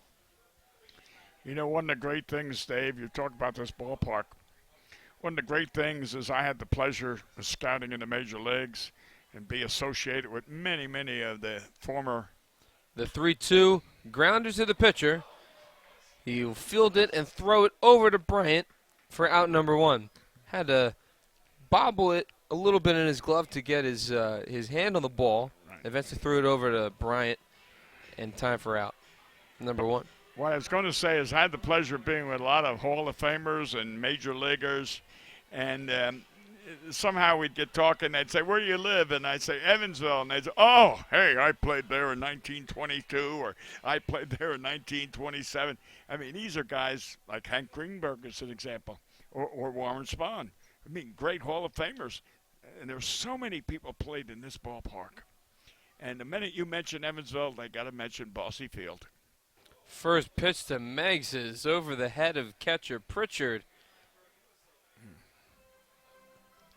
Safe to say that pitch went wild. I would say that was, yeah. Count at 1-0 to Meggs. Meggs reached on a fielder's choice back in the second inning. The 1-0 to Meggs is a through the hole on the third base side, a base hit. Jack Meggs on the board with a single. As they would say in pool, chalk up. Chalk up. Okay. Chalk up, yeah. Put on the cue stick, Yes. chalk up. There we go. And that's what he needed on that. I mean, that was an opposite field. He got jammed and was able to out-muscle it into the opposite field. It was a good attempt by Pintor at third to make the diving stop. Yeah. Just rolled through him, rolled under his body. Hunter Cullen to the plate. Yeah. First pitch to Hunter is a ball. And here's Andy giving some signs down there. It'd be a good situation. Meggs does have the speed. He went from first to third, stealing 2 bags in Windy City in Thursday's 12-2 route. Yeah. Throw over to first, overthrow. Meggs going over to second, and he will remain there. Yeah, well, did you notice he kept looking back over his shoulder? Where was it? And, of course, Andy was out there, too, with the Indiana State Police with his hand. Stop. You get a ticket if you pass. And we'll have a mound visit for the Florence Freedom. So the Otters have a runner in scoring position in Meggs. Using his speed, Meggs went back to first as the pitcher Castellani threw it over. The first baseman Bryant did not catch the ball as it was an overthrow by the pitcher Castellani. The ball rolling all the way to the Otters bullpen on the first base side. It allowed Meggs, he had to get up because he dove headfirst into first to get back safely. Got up and was able to get to second in time.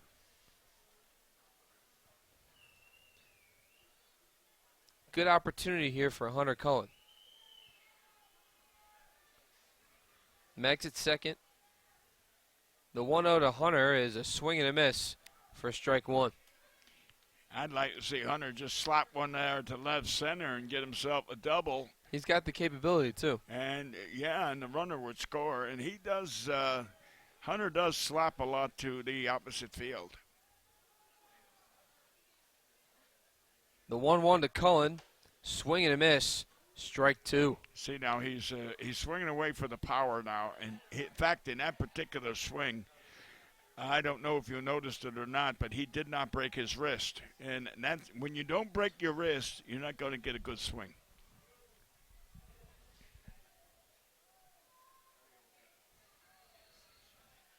Castellani kicks and fires for the 1-2. Ground ball to second. Fielded by Lopes, throwing over to Bryant at first. That'll be out number 2. And that's a good move when you hit it to the opposite field. In that particular case, although Hunter was a left-hand batter, but if he was a right-hand batter, hitting at the second base allows the runner on second to advance to third. So that's a good at-bat. He may be 0 for 1 on that, but yet, as a manager or coach, you got to say, well, he did the right thing. Here's an opportunity for David Cronin.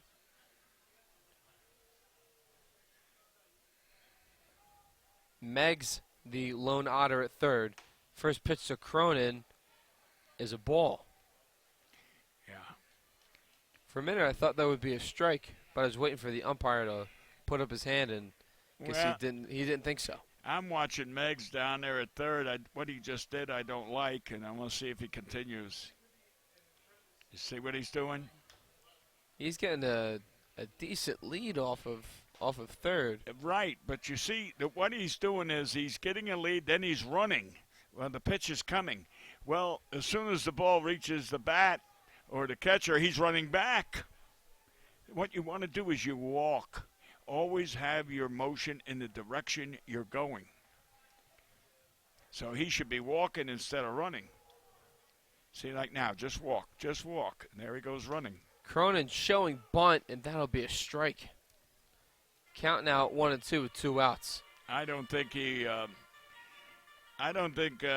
Cronin was bunting. It was just a matter of trying to rouse up the pitcher because, again, you don't bunt with the go-ahead run on third base. You're swinging away. Cronin had 37 RBIs last year. Next pitch to Cronin is Wow. inside. That's too close to call it. Cronin was lucky. Yes, I would say so. Because he's now up there as a defensive hitter. He's got to swing at anything that's close. Right. Yeah, you're right. It's a defense and offense. With 2 strikes, you're a defensive hitter. See how Meggs is staying now? Oh, there he goes running. The 2-2 inside once more. Count now full. You notice how he's running back all the time to the bag. So if the ball gets by the catcher, he's heading back to third. So he's losing. He's got to double his steps.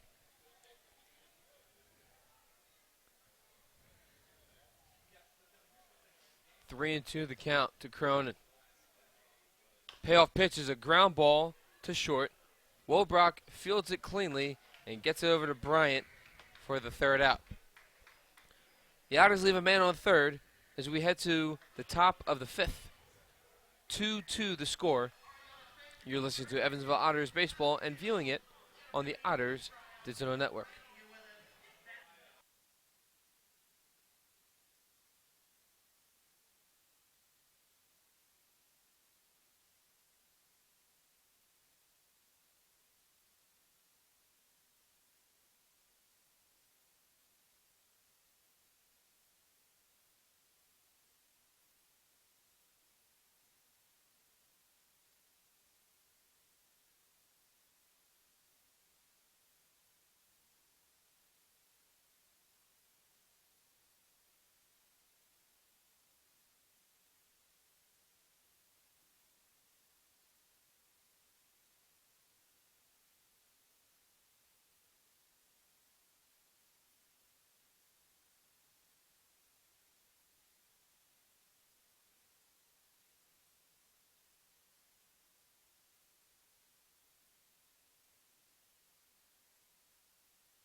Welcome back to Evansville Otters baseball as we hear some dogs barking in the background.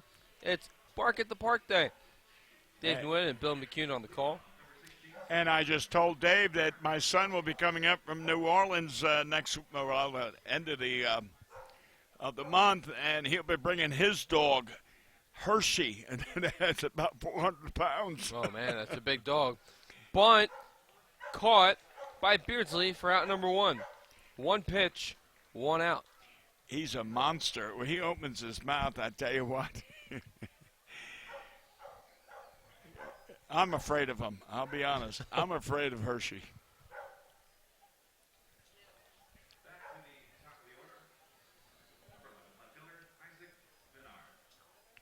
You know, you go down to visit Timmy, and you're sitting on the couch, and then here comes Hershey, and she just lays out. There goes the whole couch, and you better get off. Isaac Benard steps to the dish. Yeah, I've never experienced having a big dog, let alone having a dog, but I'm sure it's not easy. It's his companion. I just sent him $1,500. He had some kind of an operation. It cost $3,500. So oh my gosh! I gave him $1,500. Oh, that's very nice of you. Well, what am I going to do with my money? Give it to Paul Mattingly? The 0-1 moving to 0-2 with 1 out.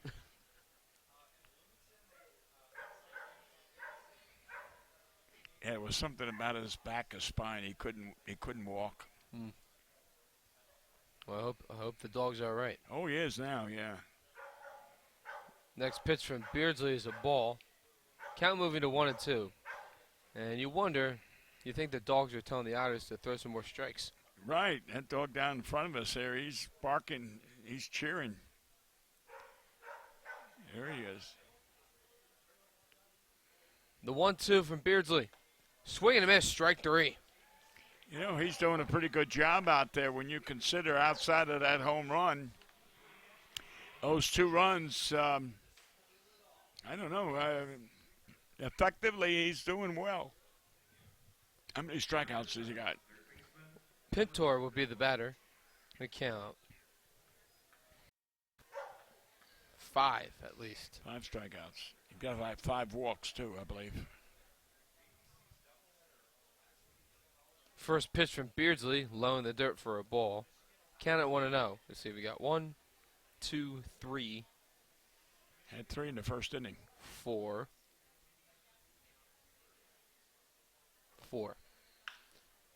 Ground ball down the first base side and out of play. Let's see, today, Bill, in 1912, the American League president, Ban Johnson, told the Tigers if they continue the protest of Ty Cobb's suspension, they will be banned from baseball. Next pitch is a called strike on the inside corner from Beardsley. Well, there used to be a baseball commissioner that would sit right down there where Andy is leaning over. But in that area, that box seats, there used to be a commissioner of baseball sit here all the time. The pitch is a ground ball down the third base side. Lane lets it go in foul territory. And the count will remain at 1-2. His name was A.B. Chandler. Do you remember he was the baseball commissioner? I don't remember. He was Kentucky. He was the Kentucky governor. Chandler. A.B. Chandler. Appears the sun and its rays are showing on Bossy Field as there's a foul ball down the first base side and out of play. Yeah. He used to come in, the commissioner would come into the locker room all the time with the Braves when I was down here, and he'd be in there. Every time he came, he'd have to go in and talk to Bob Coleman. Oh, man. The 1-2 pitch from Beardsley in the dirt. Count will go even at 2. Otters lit off this game with a solo home run from Keith Grieshaber. They added another RBI in the third, and a 2-run home run by Caleb Lopes ties this game at 2. Next pitch is low and away from Beardsley. The count now full. Pintor is 10 for 26, batting at .384 with 2 RBIs, or 4 RBIs, and 2 home runs. The 3-2, fly ball, out of play, and foul. 2 home runs, you get 4 RBIs. So far this season. Yeah. Batting .384, he's doing a pretty good job at the plate. You go back to the M&M boys with the Yankees, Maris and Mantle. That's right. And you will see one had a lot of RBIs and the other one didn't have many because they were batting back-to-back. That's right. So one hit 50, 51, and the other one hit 52 home runs. Well, heck, there's no one on base. How could you get RBIs? I think there was that movie 61, right, when Roger Maris had the single-season home run record. Yeah. And I feel like he kind of benefited from Mickey Mantle batting in front of him, no? Oh, he did. You're right, he did. You're going to say, hey, I'll let Roger hit. I don't want Mantle to hit one out of the ballpark, and then Roger did it. I played against Roger when he was 17 years old. Oh, wow. Could you see his potential then? Oh, yes. He was just a 17-year-old kid, American Legion, playing in Fargo, North Dakota, Cleveland Indian Farm Club. Oh, wow. Fargo, North Dakota, the home of Eagles quarterback Carson Wentz. Yeah. Fly ball Great catch what a by catch. Grieshaber. My God, that belongs on ESPN, no doubt about it. You said it best, Bill. Oh, boy. We head to the bottom of the fifth. The great athleticism by Keith Grieshaber. You're listening to Evansville Otters baseball on their Otters digital network.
Welcome back to Evansville Otters baseball. Dave Nguyen and Bill McCune on the call, as we want to thank all of our listeners and viewers on the Otters digital network.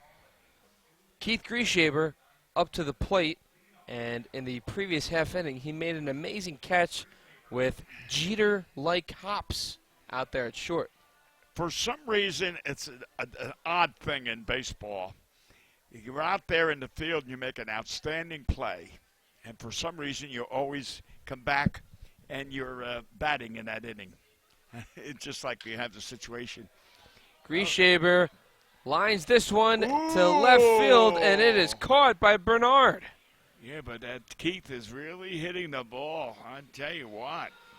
That was a hard hit ball. Yes. If Benard didn't get there in time, that would have easily been a double. Oh, yeah. It would have been off the wall there. New Image Travel. That's the bus company that we take on the road. Oh, is that right? Yes. With TVs. Yes. And a restroom in the back. And reclining seats. Oh. Yes.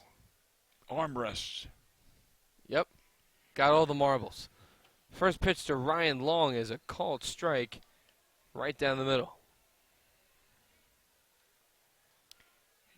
Long has a single and a double.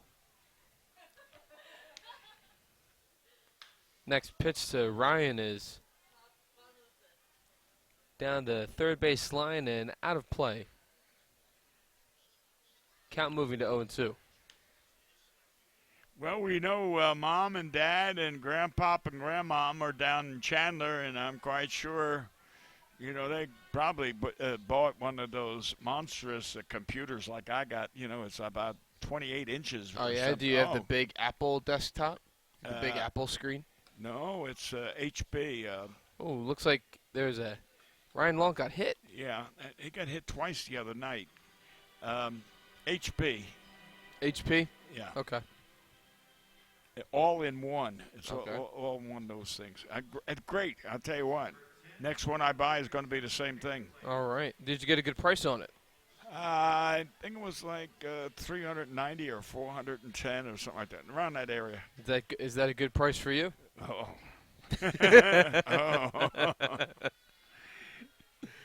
Here comes Taylor Lane. Ground ball to second. Throw over to second for one, and time for two. No. Oh, no, he beat that out. He beat that out. That's hustle. You know, look at the difference. with Lane running down that baseline today compared to that double he hit the other day that he nearly got thrown out. Right. He hustled down that base path there. And it was a bang-bang play, but yet he was safe. So that'll be 4-6 on the put out to long, but a fielder's choice by Lane.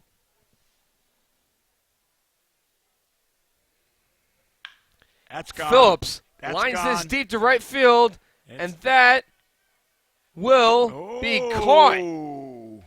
You look at that flag. I tell you what, if that flag was hanging, that would have been out of the ballpark. I'm going to say that wind held that up. What a drive. I tell you what, he belongs in that lineup every day. No, he smacked that ball Yeah. deep to right in front of the Bud Light patio. Yeah. And with the wind, as you said, Bill, it knocked it down. But if there was no wind right there, that ball was sure gone. Oh, yeah. 385, 390.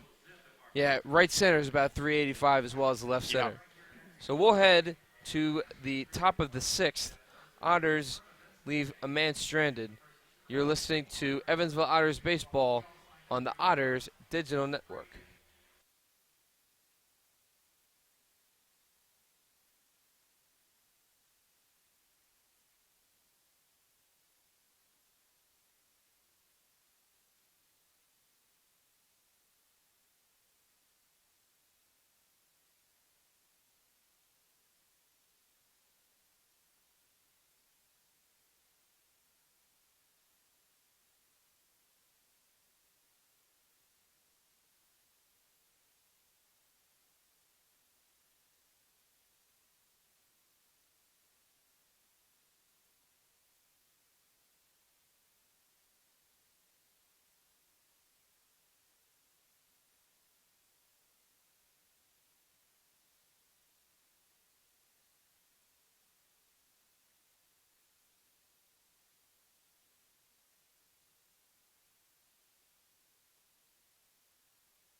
Welcome back to Evansville Otters baseball. We got a pitching change as Tyler Beardsley's day is done.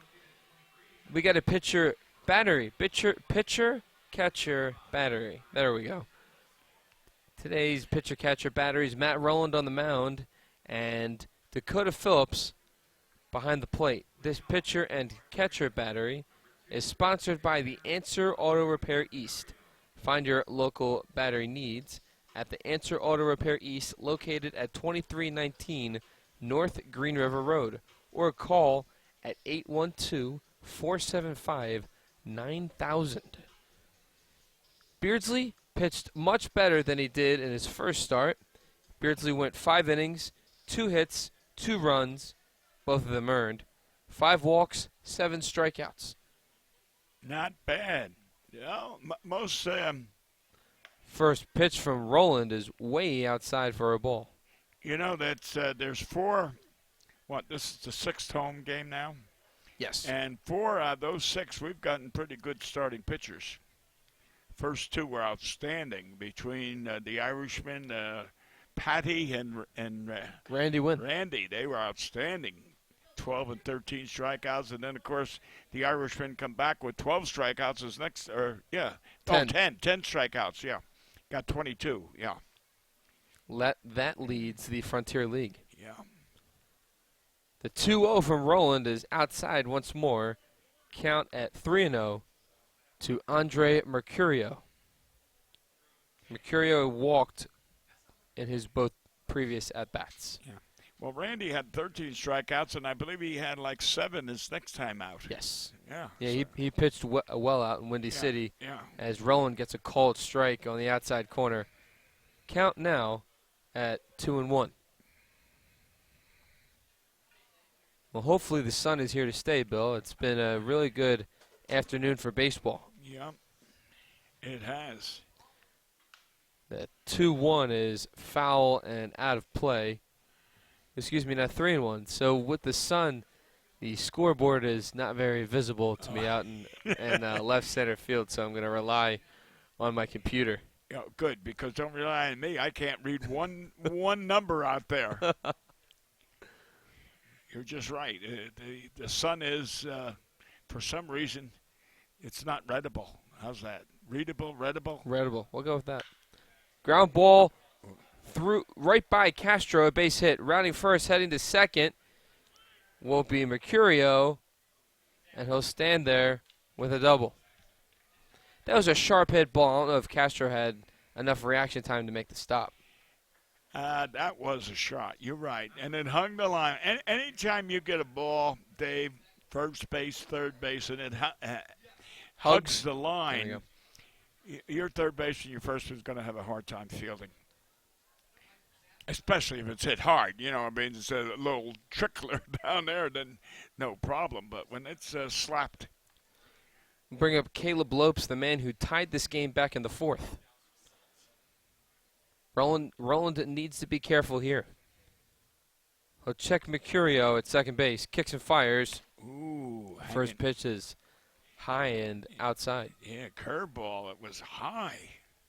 Way outside. Way high. So the curveball hung? Yeah, I'll say. Put your jacket on it. The 1-0. That's a good fastball. Ooh. That'll be called a ball. Yeah, I didn't see that hand go up, and I thought. I think it was ready to. Yeah, oh, somebody's saying something. See, the umpire turned around and looked over to the Otter dugout, so someone must have said, hey, bear down. Bear down, that's the motto for the University of Cincinnati. Oh, really? Yes. The 2-0. Fly ball, right field. Hansen comes under it to make the catch for out number one. Yeah. Hansen came up pretty far from his initial position in right field. Yes, he did. And what I liked was the pitcher was over there backing up third. He was on the ball, and that's what you like to see, a team that thinks and backs up. And I've seen many, many ball games here where pitchers have stayed on the mound and the ball's thrown wild and the runner scores and you lose the game, and there they are still standing on the mound. Mm-hmm. That'll bring up Taylor Bryant. First pitch to Bryant is high and way outside for a ball. Roland having a little bit of control issues so far in this inning. Yeah, he's not bringing the arm down completely on that curveball. As you say, the two he threw were high and outside. The 1-0 inside for a ball. He's a big boy. 6'4"? At least. Yeah. Had the pleasure of talking to him on the bus throughout the trip to Windy City. Oh. Very nice guy. 6'5" to be exact. Yeah, so you call me a liar. Well, I know you were close. 6'5", 225. Yeah. He's got country strength as he is a native of Marietta, Georgia. Oh, okay. Count now at 3-0. So Roland was drafted in the Atlanta Braves organization. I was assumed that from Georgia. He played for the Danville Braves, their rookie affiliate. And growing up a Braves fan, that at the time was his dream to be drafted by the Braves and be in the organization. So now he's got an opportunity in Evansville here to showcase his talents and abilities and hopefully, in a way, get back home. Yeah, could, possibly. This is the gateway to getting back into baseball or having the opportunity to be signed for the first time like Josh Allen. I mean, here. The 3-0, that's a strike right down the middle. 3-1 the count. One of the greatest ball players ever played here, Josh Allen, and he was signed out of a tryout. I had the pleasure of meeting him. Oh, did you? Yeah, he really, really great guy. Yeah. 3-1, swing and a miss. Strike two. For a little boy like he was shot when he was a deputy, working out as a deputy sheriff. He was shot. That's terrible. Oh yeah, but the good thing it was just glaze, but Right. glaze. But The 3-2, and that will be ball 4. he's a tough kid, and like I saw, and strong for quite a few home runs. Oh yeah, his strength I think is underestimated. Well, he likes to go hunting alligators at night. Does he really? Oh yeah, can you imagine that? No, I can't. I'd be terrified. With a flashlight. Him and his buddies, they go and he tells me that the flashlight will pick up their eyes. Okay. Oh my God, I'd be running as minute I saw the eyes. I wouldn't have the guts or the bravery to do that, especially at night. Yeah, he does. Him and his buddies. Oh, because he's from Florida. Oh, That's yes. right. Yeah. He was in the New York Mets organization, and he had the pleasure to, I think, bat behind or in front of Tim Tebow. Yeah, right. First pitch to Wobrock is a called strike on the outside corner. Is he still in baseball? Tebow? Yeah, he's in there. He's with their AAA team. Oh, he made it AAA. Good. Yeah. I'd like to see him make the big show. I mean, he is a nice kid. He's got character. He's the exceptional athlete. Right. The next pitch from Roland, finding the outside corner, but it'll be called a ball. Took a lot of heat because didn't he kneel down and bless himself or something after Yes. a touchdown? Or It was something called like Tebowing. So he would, before every game, he would kneel and one of the corners of the end zone, just thank God for giving him the opportunity to play the game that he loves. Oh, okay. The 1-1 ball goes behind Phillips. Both runners advance. Now that is a wild pitch. There's no way Dakota could have got that. Well, that gives the situation here. Base hit, 2 runs could score. There's 1 out. Even a ground ball could score something. Or a fly ball, sacrifice line. They need an infield fly to hold the runners. Or strikeout. Roland with the 2-1. High once more. He's high constantly, except for that wild pitch. Count at 3-1, 1 out. Florence have men threatening on second and third. The 3-1, that would be a called strike on the outside corner.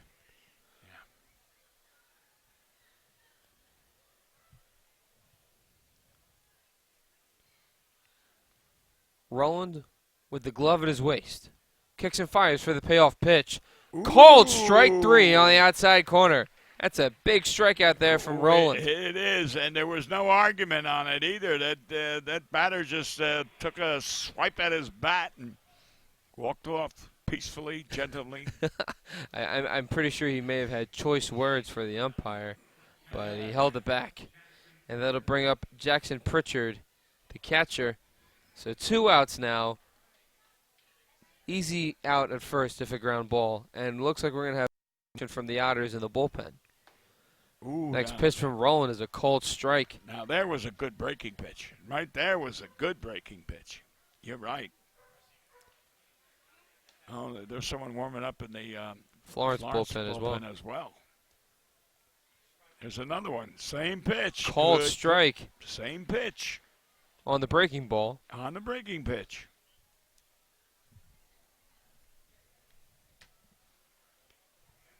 Slider. Curve. Got it. Roland takes a deep breath. 0-2 pitch. Check swing.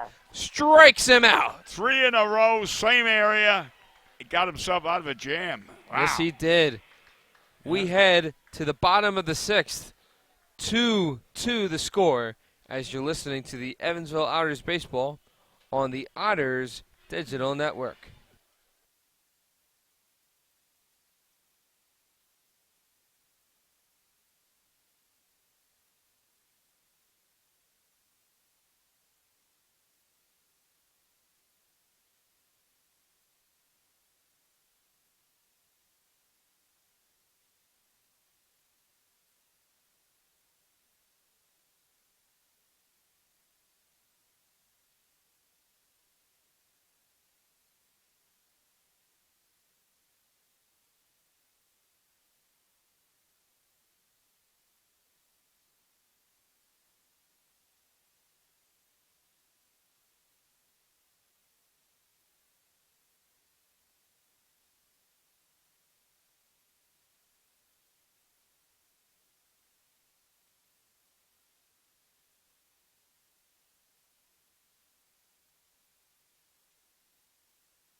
Welcome back to Evansville Otters baseball on the Otters Digital Network.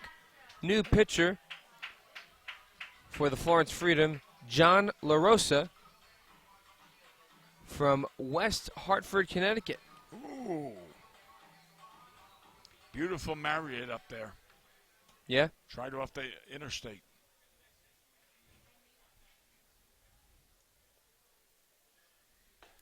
Carlos Castro's first pitch is a ball inside. Count at 1-0. We enter the bottom of the sixth. Tied at 2.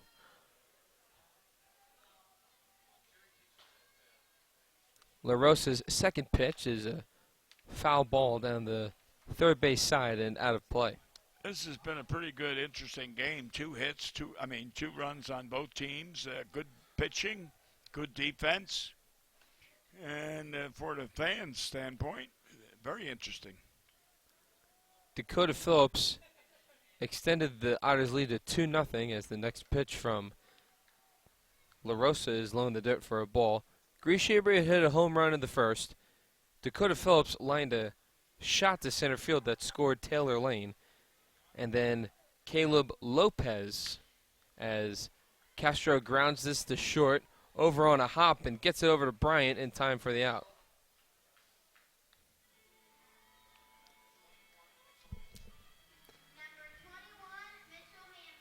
That'll bring up Mitchell Hansen. So Lopez, if not Lopes, it's Lopez, as I believe his family is listening to the game on is that right? Otters It's Digital not Network. Lopes. Yeah. Oh. You So know, the name is spelled Lopes, but pronounced Pez, as in the candy. well, there used to be a ball player with the Dodgers, and I believe it was a manager at one time. His name was Lopes. And Well- I thought the spelling was the same. That's right. That's right. We have a pitching change, so LaRosa's only in there for one batter. We'll come back to you and find out who the new pitcher is Oh, for the Florence Freedom.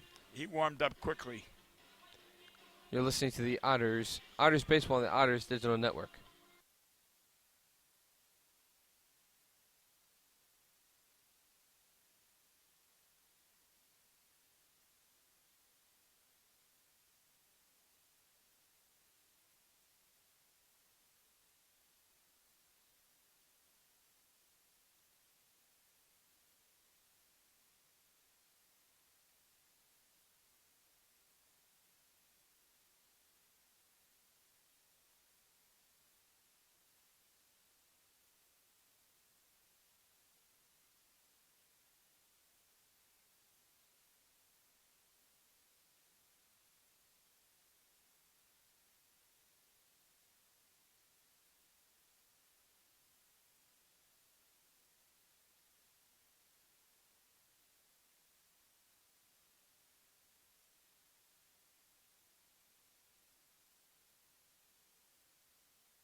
Welcome back to Evansville Otters Baseball. We have a new pitcher on the mound for the Florence Freedom. LaRosa retires Castro, and that'll bring up Mitchell Hansen.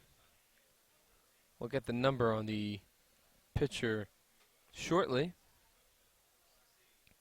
First pitch to Hansen is a foul ball down the third base side in towards the net and out of play. You know, when they have those different colored uniforms or jerseys, it's hard to read the numbers off their backs. Next pitch to Hansen is way inside. That'll even the count at 1. There's something I noticed, which again, this is your first year here, Dave. No insult. I don't mean it in that sense. But the Otters have played Ground ball, or excuse me, foul ball down the third base side and out of play. Go ahead. 6 games, and they've worn their whites at most of it, except for that military one and then the League of Their Own. But other than that, they've worn whites. In the past, they had all colors. Very seldom ever wore white. So it's nice to see them with the white uniforms. The 1-2 to Hansen, swing and a miss. Now the catcher's got to throw down and throw it to first and make the out. So it'll be a strikeout and a putout. Boy, that was a bad move on that catcher's part to be chasing a runner down. Yeah, Pritchard tried to see if he had the wheels to tag out Hansen. Instead, he throws it down to his first baseman, Bryant. And that'll bring up 2 outs and Jack Meggs to the plate.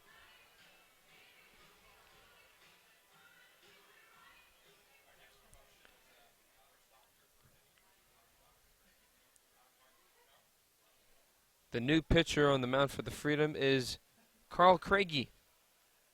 And Craigie's first pitch to Meggs is a called strike. Well, the starting pitcher for Florence, you said that was his first professional Start is not going to get charged with the loss. Nope. I mean, he left losing. Next pitch is a liner, and it will be caught by Crane in center field to end the inning. We head to the top of the 7th, tied at 2. You're listening to Evansville Otters Baseball on the Otters Digital Network.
Welcome back to Evansville Otters Baseball. We're in the top of the 7th, tied at 2. Matt Rowland still on the mound for the Otters. To the plate will be Connor Crane for the Florence Freedom. First pitch from Rowland is low in the dirt for a ball. Not many runs, a handful of hits here. We've seen 10 hits total. 7 of them from the Otters. I was going to say the Otters have got a bunch of hits. Next pitch from Rowland is low in the dirt once more for a ball. Ryan Long's got 2 of them, a single and a double. Keith got the home run. And Keith, Dakota Phillips was robbed of at least the second hit out in right field. And Lane's got a hit. We got some more action in the bullpen as well. So, anyway, the hitting department's been spread out a little, which, again, is what you need. And the Otters have had runners in scoring position. Right. a handful of times throughout the game, more so than yesterday. The next pitch is, well, ball 4, take your base. See, now this should be a bunt situation. You're in the 7th inning. It's a tight game. You haven't got that many hits. You want to move the runner over, so you're bunting. Yeah, the Freedom only have 3 hits to show. Yeah, one's a home run. So we have to tip our cap to the Otters pitching staff overall today. Right, yes, we do. Okay, now. Okay, Lane's got to come in a little faster. Yeah, he's playing on the edge of the infield grass. Actually, a little bit further than the edge of the infield grass. Well, did you notice that the batter didn't give any indication at all he was going to bunt? Lane just moved back a step or two after all. So a lot of times these guys won't bunt, they'll slap it. You know. So in other words, Lane needs to be careful because a ball over his head will be at least a single. Right. See now. Phillips will walk out to the mound to, I guess, settle down Roland and tell him to, here's the situation. Here's, you do you, and throw strikes because I know that you have the capability to do it. Right. Especially since in the previous inning he had back-to-back strikeouts to end the inning. Yeah. Well, they were on breaking pitches. He's throwing his fastballs now, but you got a 2-0 count. You got a runner on first, and there's no room. You don't want to move him into a scoring position, so you better say, hey, you better start throwing strikes, buddy. The 2-0 from Roland, high and outside. Count now at 3-0. The Freedom have a runner in first on 4 pitches that issued a walk. And we got 3 straight balls here, so that's 7 in a row. The 3-0 from Roland is a called strike right there in the outside corner.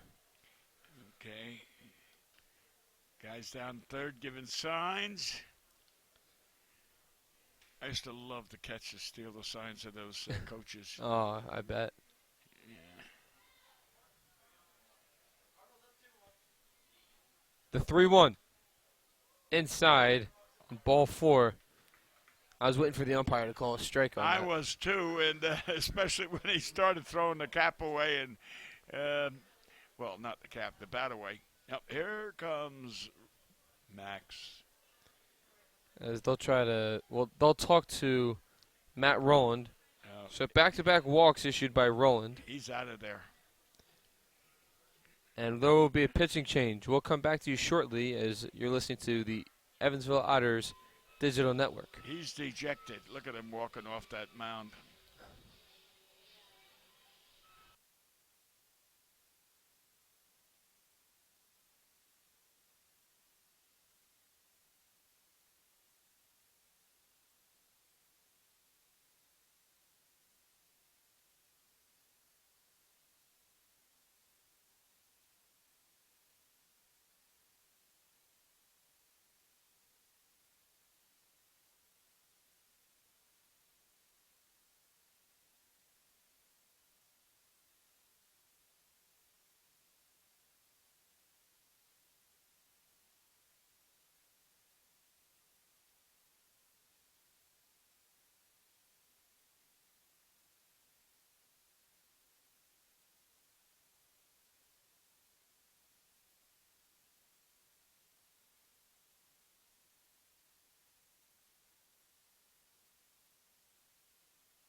Welcome back to Evansville Otters Baseball. Danny Urbeck in for today's catcher-pitcher battery. We have Dakota Phillips behind the plate and Danny Urbeck on the mound. This pitcher and catcher battery is sponsored by the Answer Auto Repair East. Find your battery needs at the Answer Auto Repairs East, located at 2319 Green River Road, or call at 812-475-9000. Well, I just saw something very, very unusual.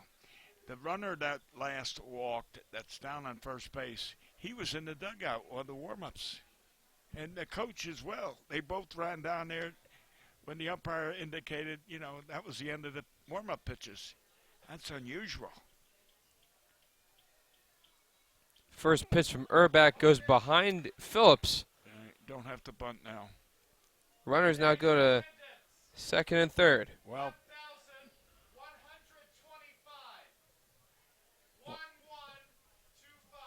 1125. The total attendance today, if you didn't hear quite clearly, is 1,125. We thank all the Otters fans here at Bossy Field for attending today's game. Loyal fans, the same ones you'll see every night. Next pitch from Wobrock is a cold strike on the outside corner. I look down there and I see Rex Robinson sitting in his usual seat. And there's others.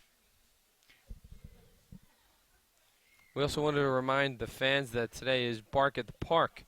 And we appreciate not only the men, women, and children, but also the dogs here at the ballpark today.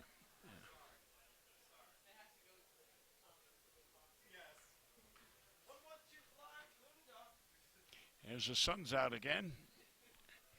And let's hope it's... here to stay. Yeah. Fly ball, right field, and okay. Cronin goes over to make the catch. Thrown over to home and will not be in time as Crane goes in to score on the sac fly by Pintor. And the Freedom take this lead by a score of 3-2. Well, it was a base hit if it fell down the line, but Mr. Cronin made an outstanding play, and I think in trying to get his footing to brace and throw it home because he was trying to set himself up into a throwing position, and I think his feet just went out from him and he fell down, and that opened the door for the runner to score. Yeah, so the outfield grass in particular, as this ball is in front of Phillips, a ball.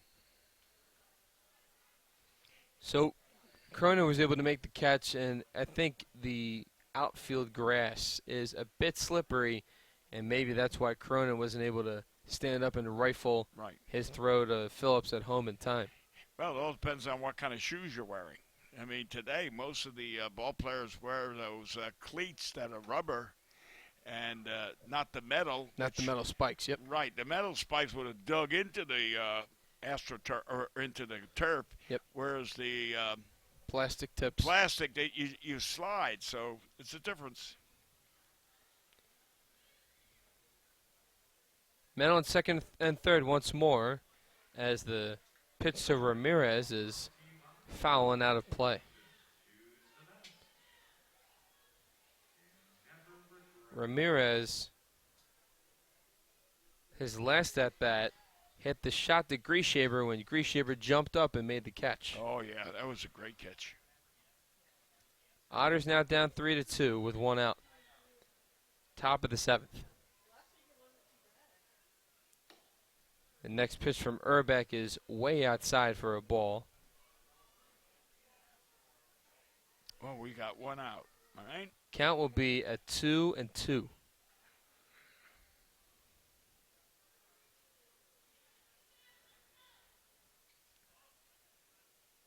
Wobrock kicks and fires.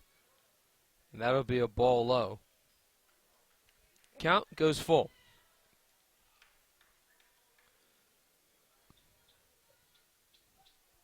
You talked about Stan Musial earlier, right? Yes, sir. Well, today in 1962, Musial broke Honus Wagner's NL hit record with 3,431. Another Pennsylvanian, Harris.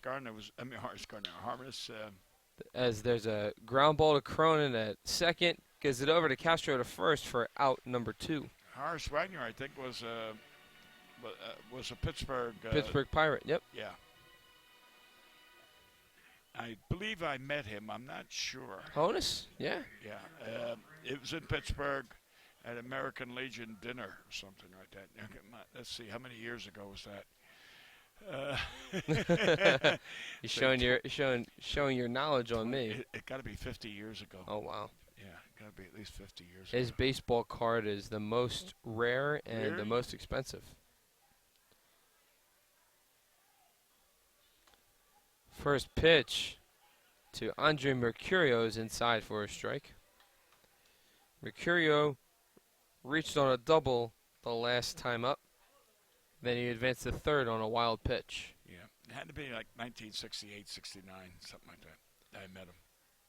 That's one of the few books I read as a childhood, The Honus and Me, as the next pitch to Mercurio is high for a ball, counting out even in one. One of the biggest mistakes I made, I was dumb, didn't understand until I was in Atlanta in 1987, I guess it was.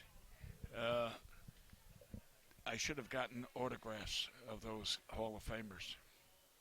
The 1-1 inside for a ball, counting out 2-1. I was with so many famous major leaguers, Hall of Famers, and you know, all you had to do was sit and ask them, would they sign a baseball? Except that Johnny Bench wouldn't sign any. Oh, no? No, Bench wouldn't sign, no. Bench wouldn't sign for a kid? No, neither would. Next pitch is foul, evening the count at 2. I'm trying to think of the baseball, football player. Could have been one of the greatest baseball players I ever saw in my life.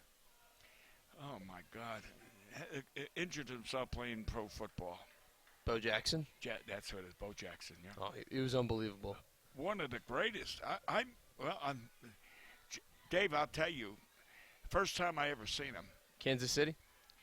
No, it was in Florida, Fort Lauderdale. Okay.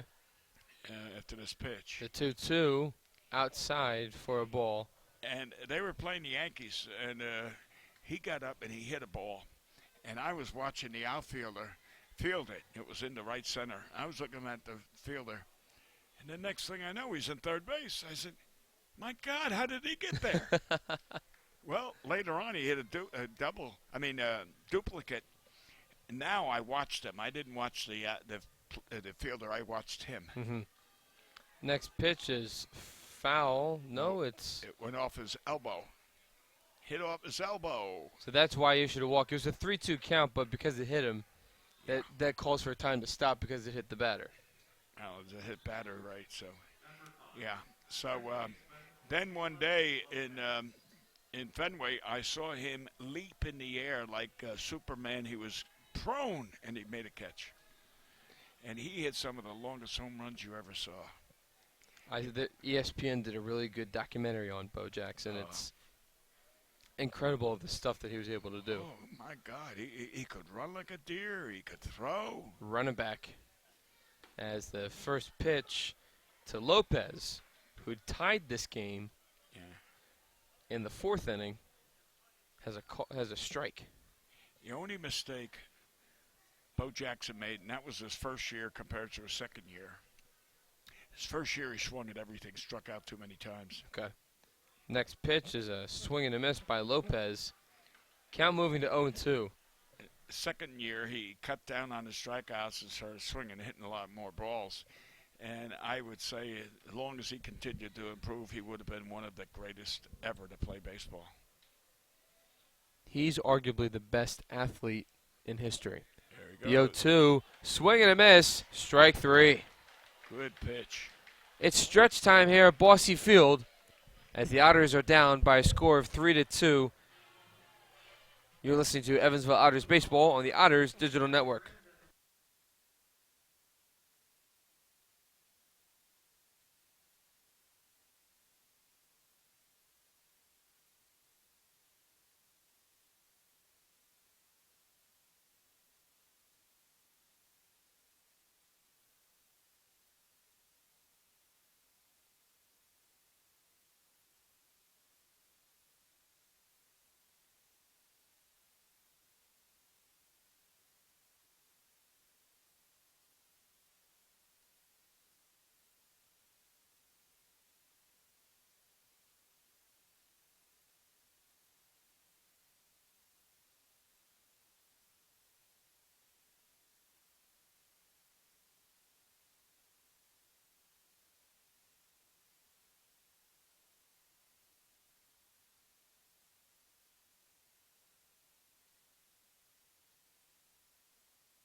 Welcome back to Evansville Otters baseball. The Otters find themselves down by a score of 3-2 as we're in the bottom of the 7th.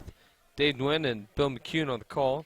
And we just had a friendly hello from our radio engineer, Mr. Paul Mattingly, enjoying the sights and sounds of Bossy Field today. First pitch to Hunter Cullen is a called strike. You know, Paul is not only our engineer at the radio station, he's also a fan. Every time he's not working down at the station, he's out here at the ballpark.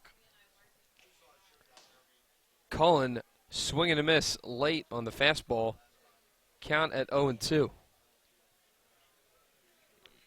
You know, I've been up here for 10 years now, and I can look down and I see so many faces game after game after game. You've got so many loyal fans here.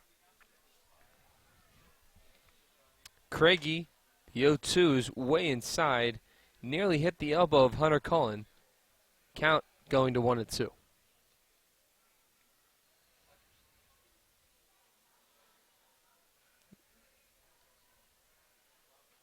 Craigie puts the baseball behind his bat, kicks and fires for the 1-2. That pitch is low in the dirt for a ball, evening the count at 2. So you were talking about Bo Jackson in the last half inning. So the thing was, Bo was deciding whether he was going to play football or baseball. The Tampa Bay Buccaneers had the #1 pick in the NFL draft that year, and they wanted to work Bo Jackson out.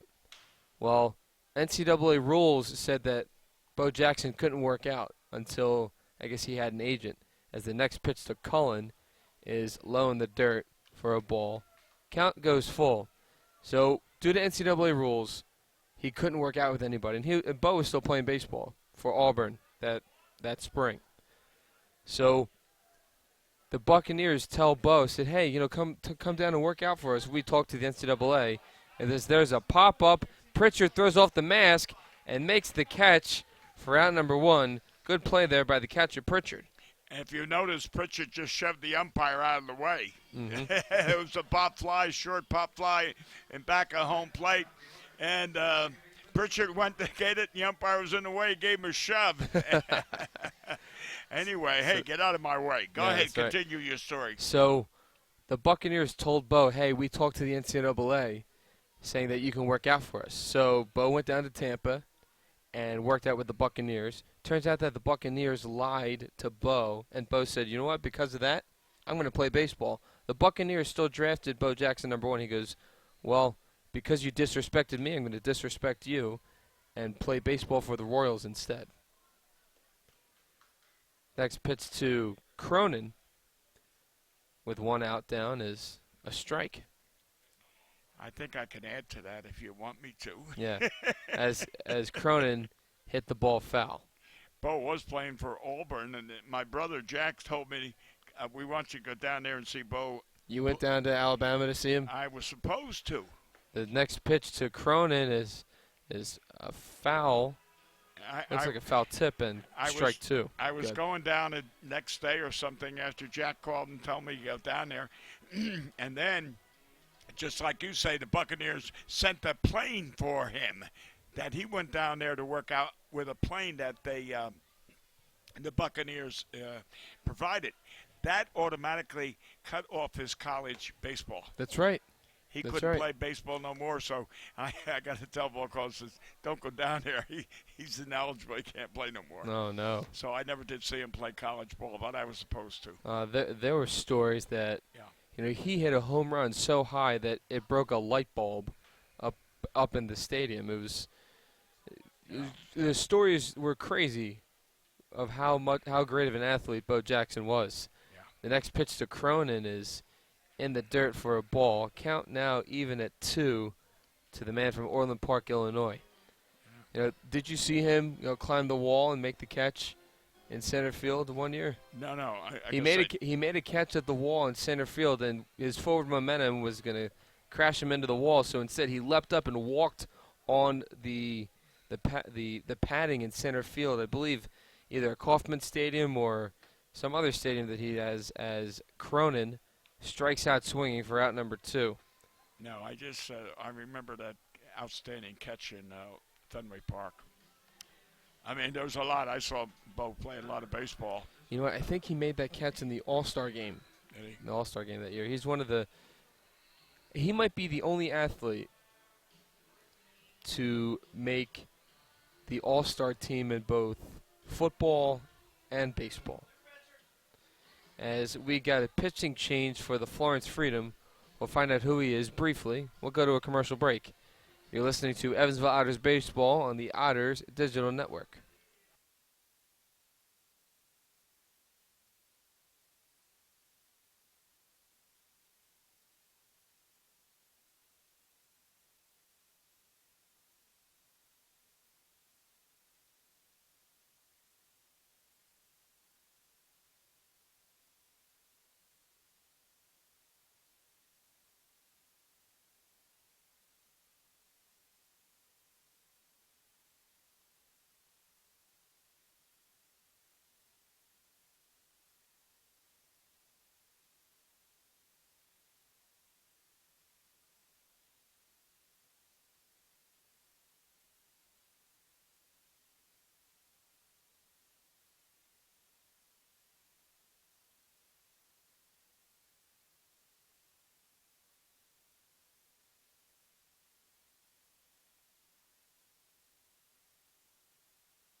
Welcome back to Evansville Otters Baseball. Dave Nguyen and Bill McCune on the call.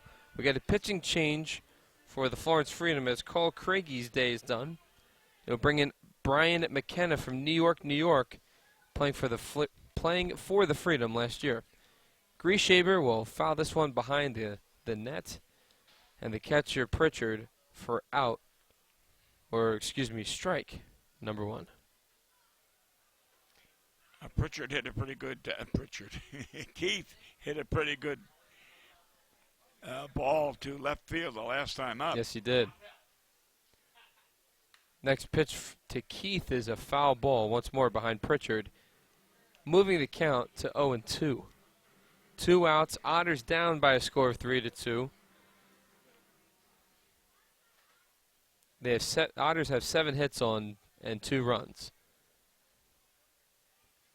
The Freedom were able to play small ball in the top of the 7th to score their run.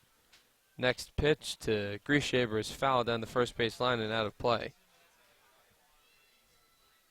The Freedom sent 6 men to the plate, and they had a sac fly by Louis Pintor to score the go-ahead run. Yeah, but that was set up by the wild pitch that advanced the runners from first and second to second and third. Yep. Put them in scoring position. The 0-2 to Grieshaber.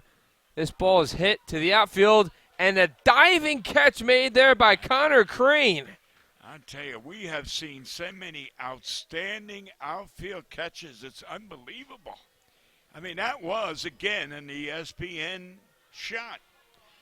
What a play. At Grieshaber, you can't do anything about that. You put good wood on the ball and drove it to arguably one of the deepest parts of Bosse Field. Yep. We head to the top of the 8th. Otters down by a score of 3-2. And you're listening to the Otters Digital Network, Evansville Otters Baseball.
Welcome back to Evansville Otters baseball. Dave Nguyen and Bill McCune on the call. Danny Urbach back on the mound for the Otters. They find themselves down by a score of 3-2. Sun is shining bright here on Bossy Field as the first pitch to Bryant is a ball low. Yeah, we do have that sun has been peeking in and out of Bossy all day. The next pitch from Urbach is a swing and a miss for strike 2. Urbach throwing some heat on that one. Yeah. Now, if you notice, the sun is out, but it's the Cronin doesn't have to shade, neither does Mitch out there. So the sun is at a different angle right at present. The swing and a miss for strike 2. We used to start the games at 7 o'clock in Aberdeen, South Dakota, Okay. which was a Baltimore farm club at that time.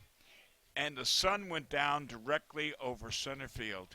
Oh, wow. So for the first 2 innings, I'll tell you what, as a catcher, The next pitch from Urbach is inside. Count now even at 2. I had the hardest time catching because you were blinded. So the batters, and until that sun went down, it was, where is the ball? There's also an Aberdeen, Maryland. Yes. That's where Cal Ripken, as the 2-2 from Urbach, is a cold strike 3 on the outside corner.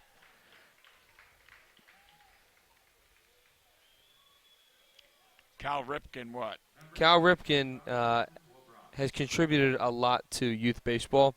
In Aberdeen? He has a really big facility, and he has a minor league type park in the facility, naming it after his dad, Cal Sr. So it's called Cal Sr.'s Yard, and it's the Cal Ripken experience in Aberdeen, Maryland. The first pitch to Wobrock is a ball, count at 1-0.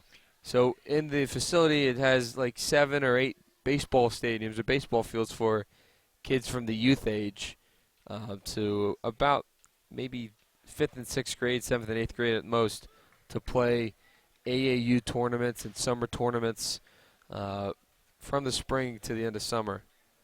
So Cal is, giving back to the Baltimore, Maryland community in a big way. How many times? The 1-1 is low in the dirt for a ball. Count moving to 2-1. How many times are you going to see a brother play second, the brother play short, and the father be the manager? Oh, that happened? Oh, yeah. Billy Ripken played second. Cal played short. The father, Cal, was the manager. And every time the father, we used to call him the chicken. Every time. Why is that? Well, every time Cal Sr. would go out, he was kind of thin with the big neck. And every time he'd go to argue with the umpire, all you could watch was the head going up and down, up and down. And it's called the chicken. Okay. The next pitch from Urbach is a foul ball down the third base side and out of play. I saw Cal play at Rochester. He was a shortstop, and we all kept saying, he'll never make it. He's a third baseman. He'll never play short. Too tall, too big, got to be a third baseman. How wrong I was. Oh, wow. How wrong thousands of scouts were. Next pitch is a foul ball down the third base side once more and out of play. The count will be full at 3-2 with 1 out. Yeah. Cal must have been incredible. I don't remember seeing him at all. He won his first and I think his only World Series in '83 against the Phillies. Oh, is that right? Yeah. Well, the day of the Baltimore club, after Weaver went, that was the end of them. The 3-2 is a foul ball once more down the third base side, so 3 straight foul balls. To Wobrock, hitting .294 with 2 RBIs.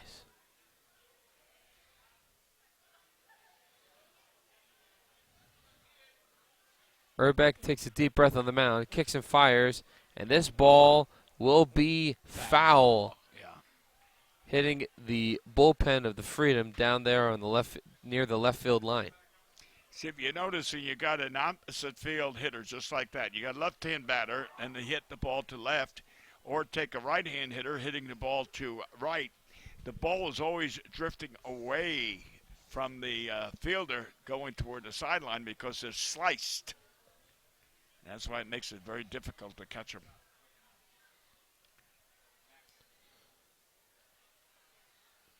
Urbeck kicks and fires for the 3-2.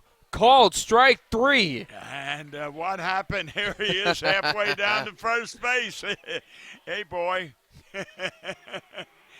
Listen here. I mean, you've heard me say it one time, and I think you will agree I was right. Yes. I mean, That'll be out number 2 in the top of the 8th. It'll bring up Pritchard, the catcher, who made that catch shoving the umpire out of the way in the previous half inning. It could be an assault case. I don't know about that one, Bill. As the first pitch from Urbeck is a ball in the dirt. It's an automatic being ejected if you hit an umpire. But in this case, it's different. Right. Next pitch from Urbeck is a called strike. This particular umpire, Mr. Chris Diekman, his strike zone has been at times questionable. Yeah. Next pitch from Urbeck is low for a ball. See, if you notice, all your home plate umpires, they're leaning on the back of a catcher. In fact, many of them actually have their hand on the catcher. And there he goes there. He did too. 2-1. See, his hand is on the catcher. So when Pritchard tried to get up, he's got to push the umpire because his hand's on your back.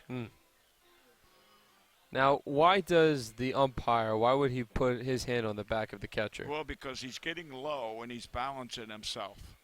Okay. See, you watch. See how he gets down into that low position? And now he put his hand there. See? Next pitch will be called a ball that was high. Yeah. Count now full. Yeah, a catcher's, the lower the catcher is in his fielding or his position, the better for the umpire because you get a better view. The next pitch is foul behind the catcher, Phillips. Count will remain full. See, now when you got Pritchard catching, and like I said, remember he's down low, laying on the ground more or less. Oh, umpires love that. Pitchers love it, and umpires love it because you're giving the pitcher a good target. The payoff pitch. Foul once more as we see the sun going away in a matter of seconds. Yeah. Must be a big cloud up there hiding it.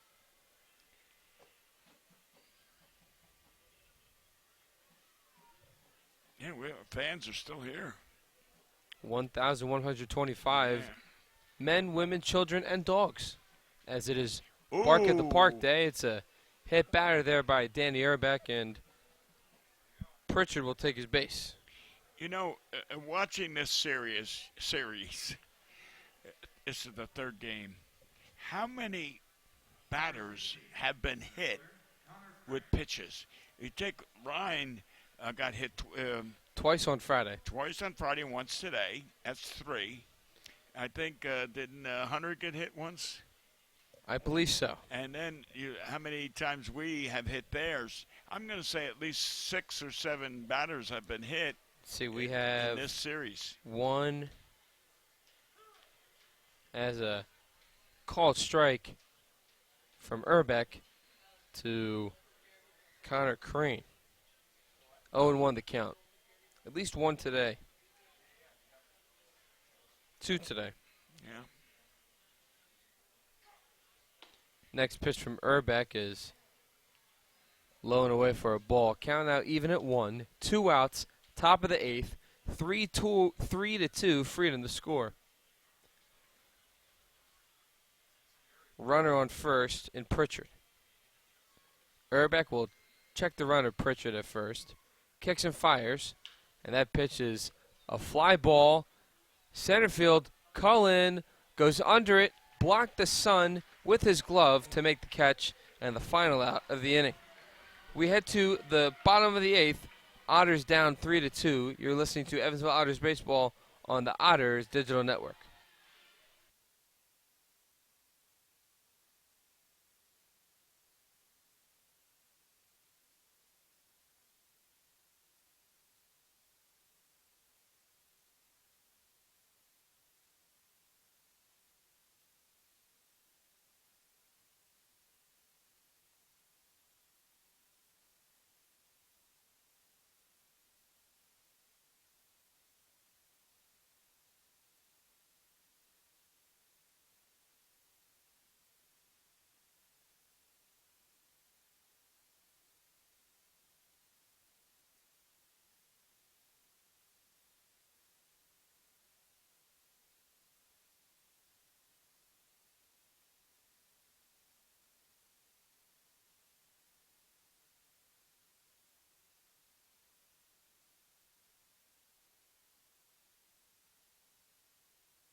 Check 1-2.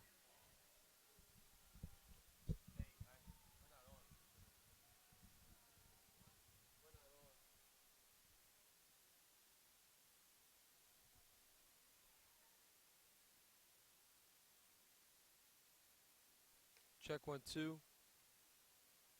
Check 1-2.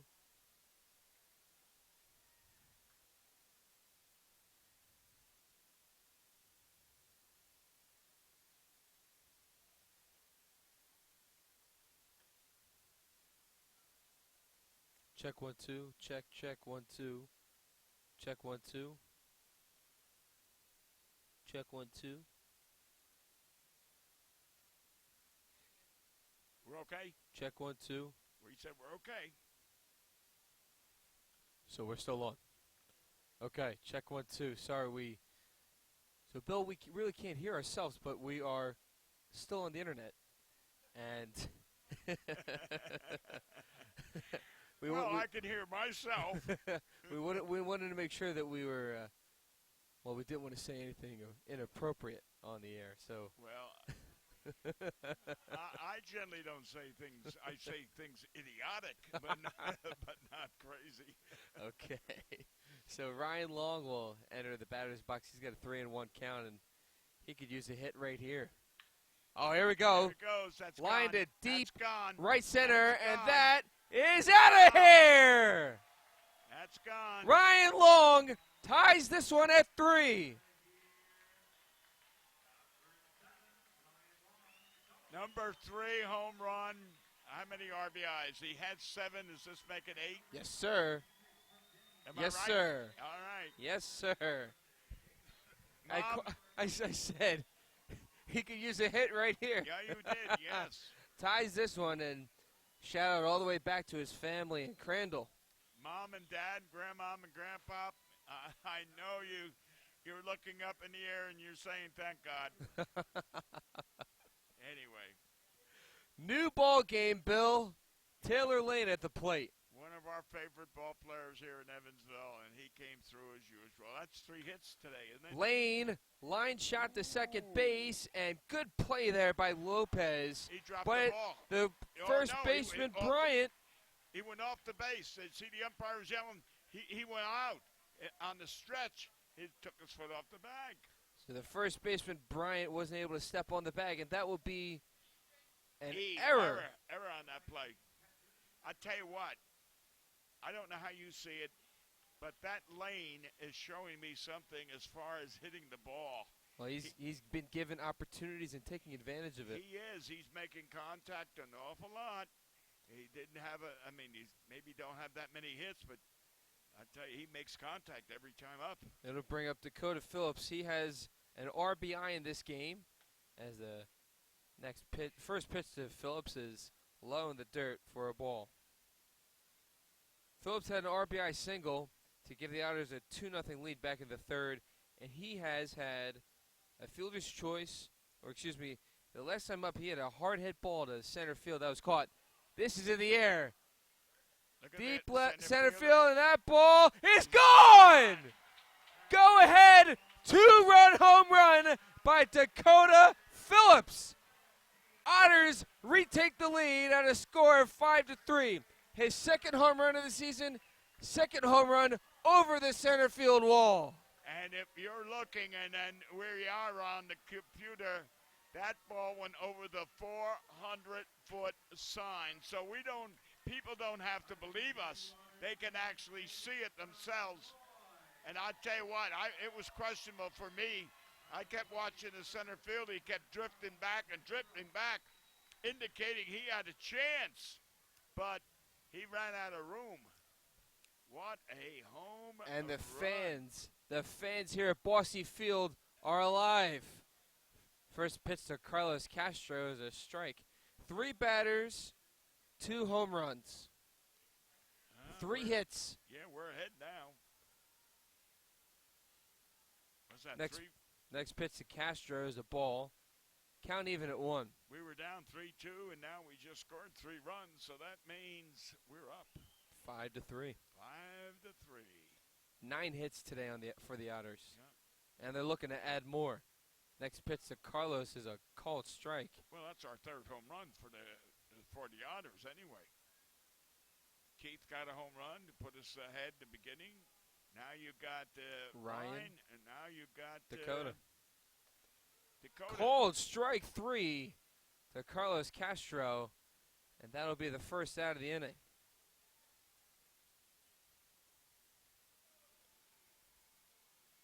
That'll bring up Mitchell Hansen. We saw his home run ability in the Windy City series. He has got 2 home runs, and Hunter's got 2, but now Ryan has 3. Ryan has got 3.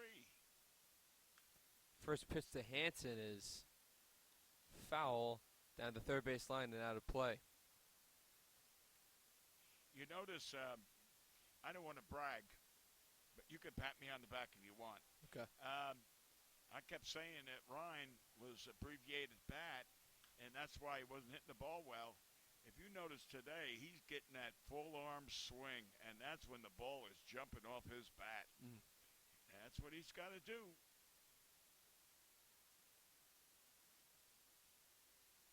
You know, what coaches do during the year and during the game is they're picking out the mistake.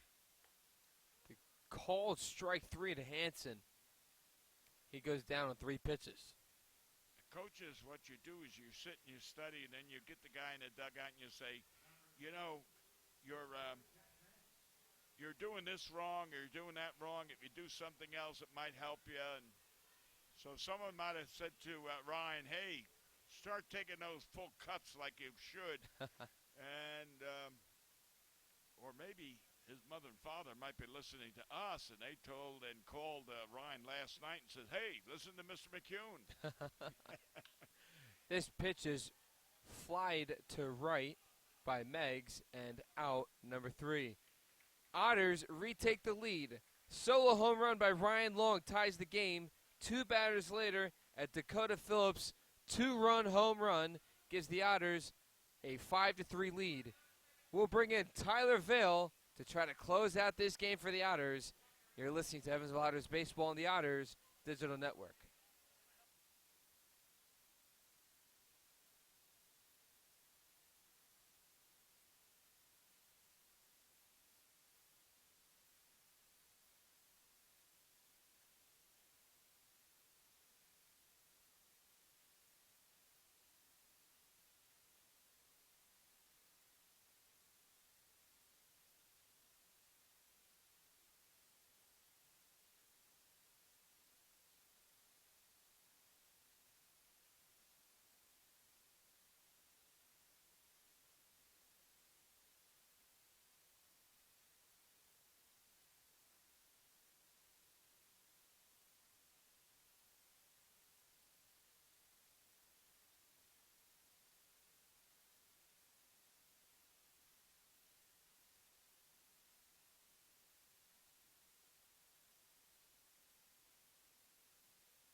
Welcome back to Evansville Otters baseball here at Bossy Field. The sun is shining, and we got a new pitching change. Tyler Vale on the mound for the Otters, and his first save opportunity of the season. This will be a pitcher-catcher battery with Tyler Vale on the mound and Dakota Phillips behind the plate. This pitcher and catcher battery is sponsored by the Answer Auto Repair East. Find your battery needs at the Answer Auto Repair East, located at 2319 North Green River Road, or call at 812-475-9000. Bill, the Otters took the lead. Ryan Long, who needed a hit in the worst way, took it over the Bud Light patio to tie it at 3. 2 batters later, Dakota Phillips sends a home run deep over 400 feet to center field to give the Otters a go-ahead 2-run home run and the lead. Tyler Vale on the mound, and he'll be facing the top of the order. Isaac Benard leads things off for the Freedom. I've seen a lot of ball games in this ballpark, Dave. A lot of home runs.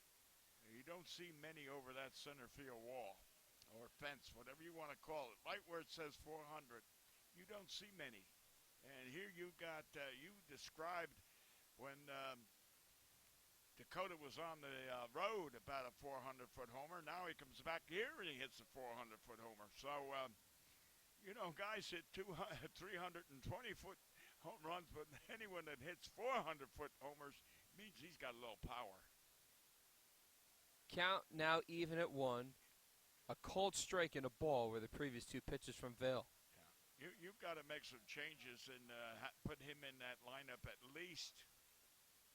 You got to keep Keith in that lineup. You got to keep Lane in that lineup. You got to keep Phillips in that lineup right now. Next pitch from Vale was a ball. Counted 2-1. He'll bend over on the mound. Takes a deep breath, kicks and fires for the 2-1. That'll be in the dirt for a ball. Count moving to 3-1. See, now you got Phillips that could play first base. Catcher. And catch. And you got Lane who could play the outfield and play the infield. And you can put any of them at the designated hitting spot, too. Yeah, that's true.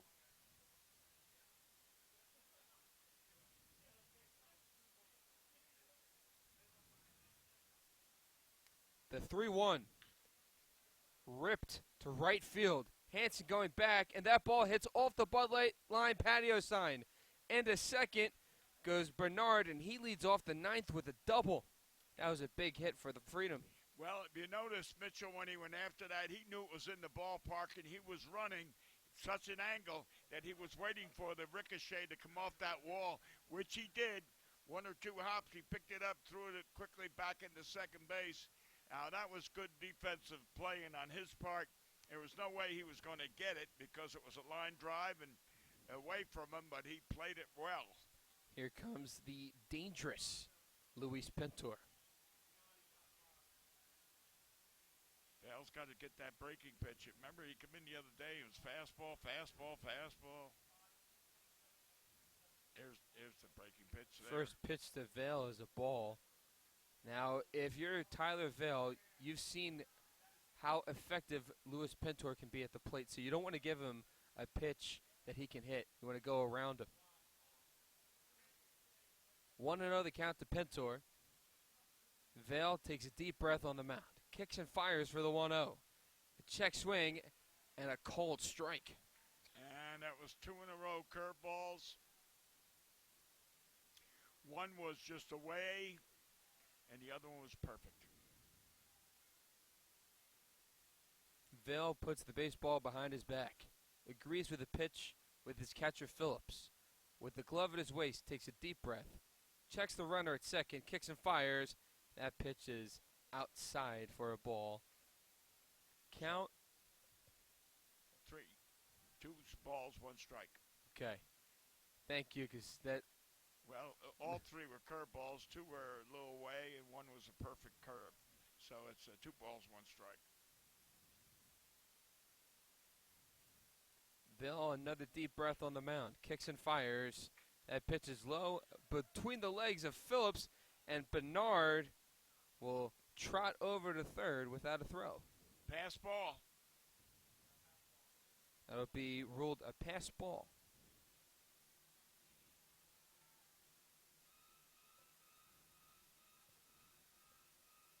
See, now you're ahead by 2 runs. 5-3. The runner on third don't mean nothing. You can let him score, and you're still winning 5-4. Concentrate on the batter. I don't want him to score, Bill, but that's just me. Well, I don't either, but what I'm trying to say is as the swing and a miss. what I'm trying to say, Dave, is you can't concentrate strictly on that runner on third, Right. because his scoring is not going to lose the game for you. The batter is the one that you worry about because he's the one that knocks the guy in. And if he gets on, he's the tying run. Vail, another deep breath. The payoff pitch. Ground ball. Lane can't field it cleanly. That'll score Benard. And Luis Pintor comes up big for the Freedom with an RBI single. That was a pretty good shot down there to third base, and Lane tried to backhand it, which that was the only thing he could do. It was hit so hard and so got to him so fast, he couldn't do anything else. So anyway, now that run did score, you see. So you're still winning, but now you got to worry about that guy that's on first. He's the tying run. 5-4, no outs. Ricky Ramirez Jr. to the plate. He's not afraid to make plays in the field and has been effective at the plate this series. First pitch to Ramirez is a foul ball down the third base line and out of play. 0-1 the count to Ramirez. Otters looking to win the rubber match of this series.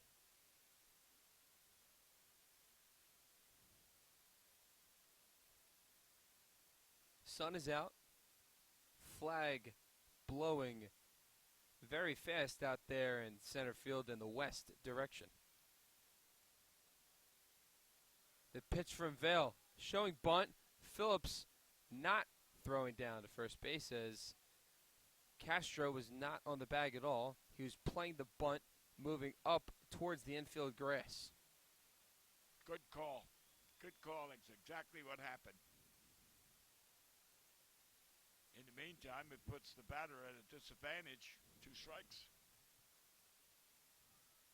0-2 the count as time has been called. And giving credit to Ramirez as he is 0 for 4.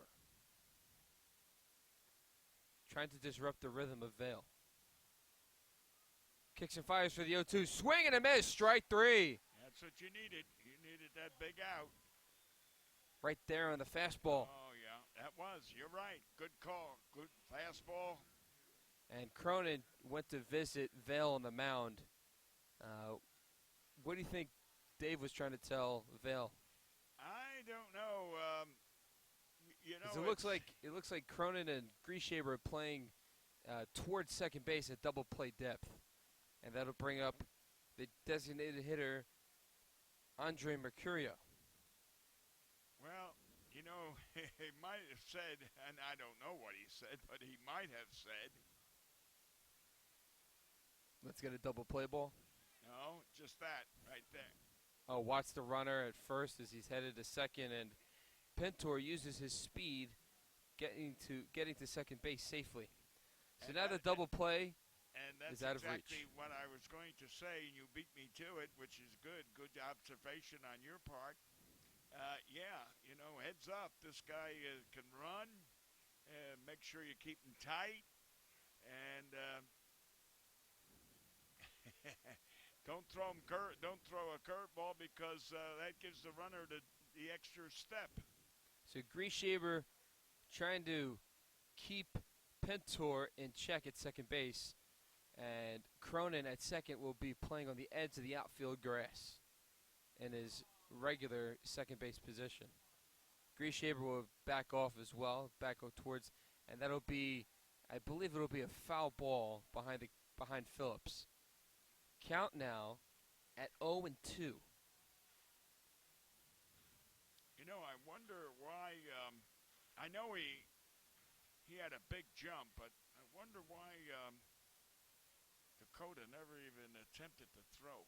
You know, I mean, it was like they were in slow motion, and the umpire indicated it was a strike real quick, and the batter just stayed there. So I don't know what happened. I guess, if anything, Dakota didn't want to make a mistake. Well, unless the pitcher, the catcher, or the... The 0-2 swing and a miss. Ooh, that was umpire calls it a foul tip into the glove of Phillips for out number 2. Yeah.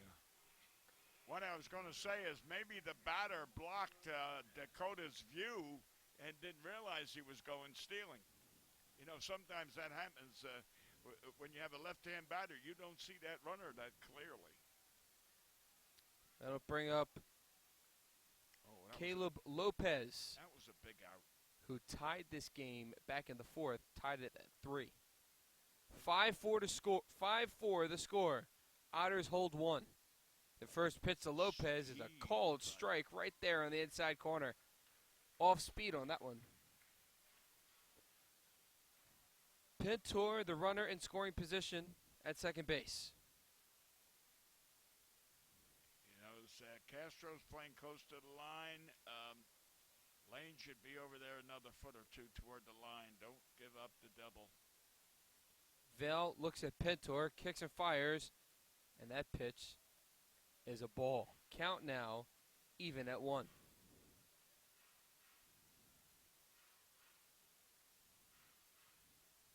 We had a great crowd of 1,125 here at Bosse Field. And they're all looking. Oh, they're getting their money's worth today. Certainly home runs, good pitching, good defense. The next pitch is a grounder to Cronin through the hole, a base hit. Pintor comes around to score, and we are tied. Yeah. And that breaking pitch hung up there just a little too much, and he got a good slap on that ball. Lopez ties this game again on an RBI single. A blown save by Vail. Yep. It'll bring up Taylor Bryant, the first baseman. We've seen him at third base in the first 2 games of the series. Let's see if this runner is stealing. Bryant struck out his last time up. Right, well, he got a little upset, too, if you remember, with the umpire. First pitch from Vail is a called strike on the outside corner. No, I guess there won't be any stealing unless they're on their own, because this manager down there, coach at third, doesn't give any signs at all. Maybe they have the freedom of stealing whenever they want.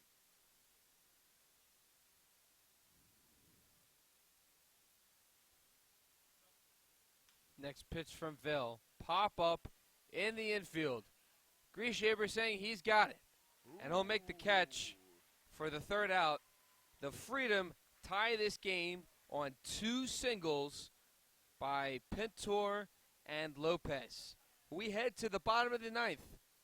We get some more baseball, Bill. It's all right. Yeah, but you don't get paid for extra innings. Let's hope it doesn't go there. Your contract is to 9 innings. That's it. After that, you're on your own. We've seen some 9th inning magic from the Otters on Friday night. Let's see if they have any more. Yeah. You're listening to Evansville Otters Baseball on the Otters Digital Network.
welcome back to Evansville Otters baseball. Dave Nguyen and Bill McCune on the call. Otters had a 5-3 lead entering the top of the ninth. Tyler Vale, the closer on the mound, was unable to get the save as Lopez hit the game-tying single, scoring Louis Pintor, who hit an RBI single to score Isaac Benard. Hunter Cullen, or Jack Meggs, Hunter Cullen, and David Cronin will be the next three batters for the Otters. Or excuse me, it'll be Hunter Cullen, Cronin, and Grieshaber.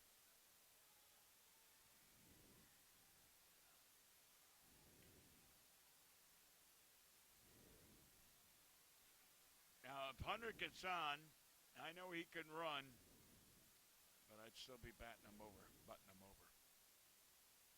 Cullen has speed. First he got pitch. Hit. He got hit. Hits him. He got hit. And that'll be the base runner the Otters needed to start this inning. That's it. That was a break. Now, in this situation on Friday, Cronin was able to bunt Cullen over. And I would too. Cronin's a good bunter. You got all the advantages by moving him to second base. Don't take the chance of killing the rally by stealing. Move him over with the bunt. Put him in skirmishes. That gives you two opportunities to have batters knock him in, or an error, whatever the case.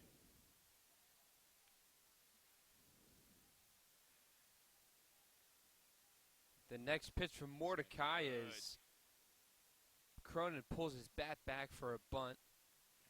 Count at 1-0. See, now that's heads-up batting there by Cronin. You see so many batters, because they're told to bunt, they go after anything.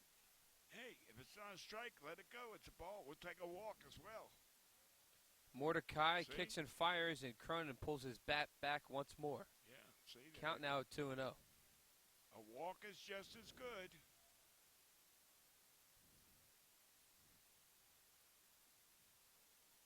Cronin no stranger to a situation like this. You got good wheels on first. He chokes up on the bat. Shows bunt, and will bunt it at the pitcher Mordecai. Throwing a second, and he is safe! Cullen uses his wheels, gets there at a second safely. And now the Otters have been on first and second with no outs. There is a case, Dave, where speed helped the Otters. Good thing Hunter can run, and it was a bang-bang play. And, boy, if I was on that base, it would have been an out.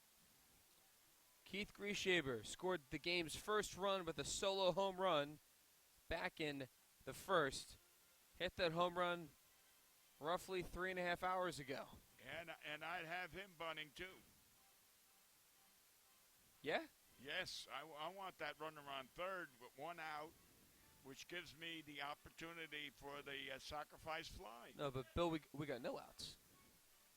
I know. No, if he bunts him over to third, then there is one out. Got it. But you had a second and third. So you have second and third, which then eliminates the double play. But a fly ball brings him in, base hit brings him in, an error in the infield brings him in, or a pass ball. Okay. Or wild pitch. All right.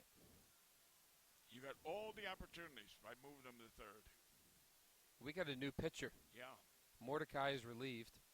And throwing right now will be number 34,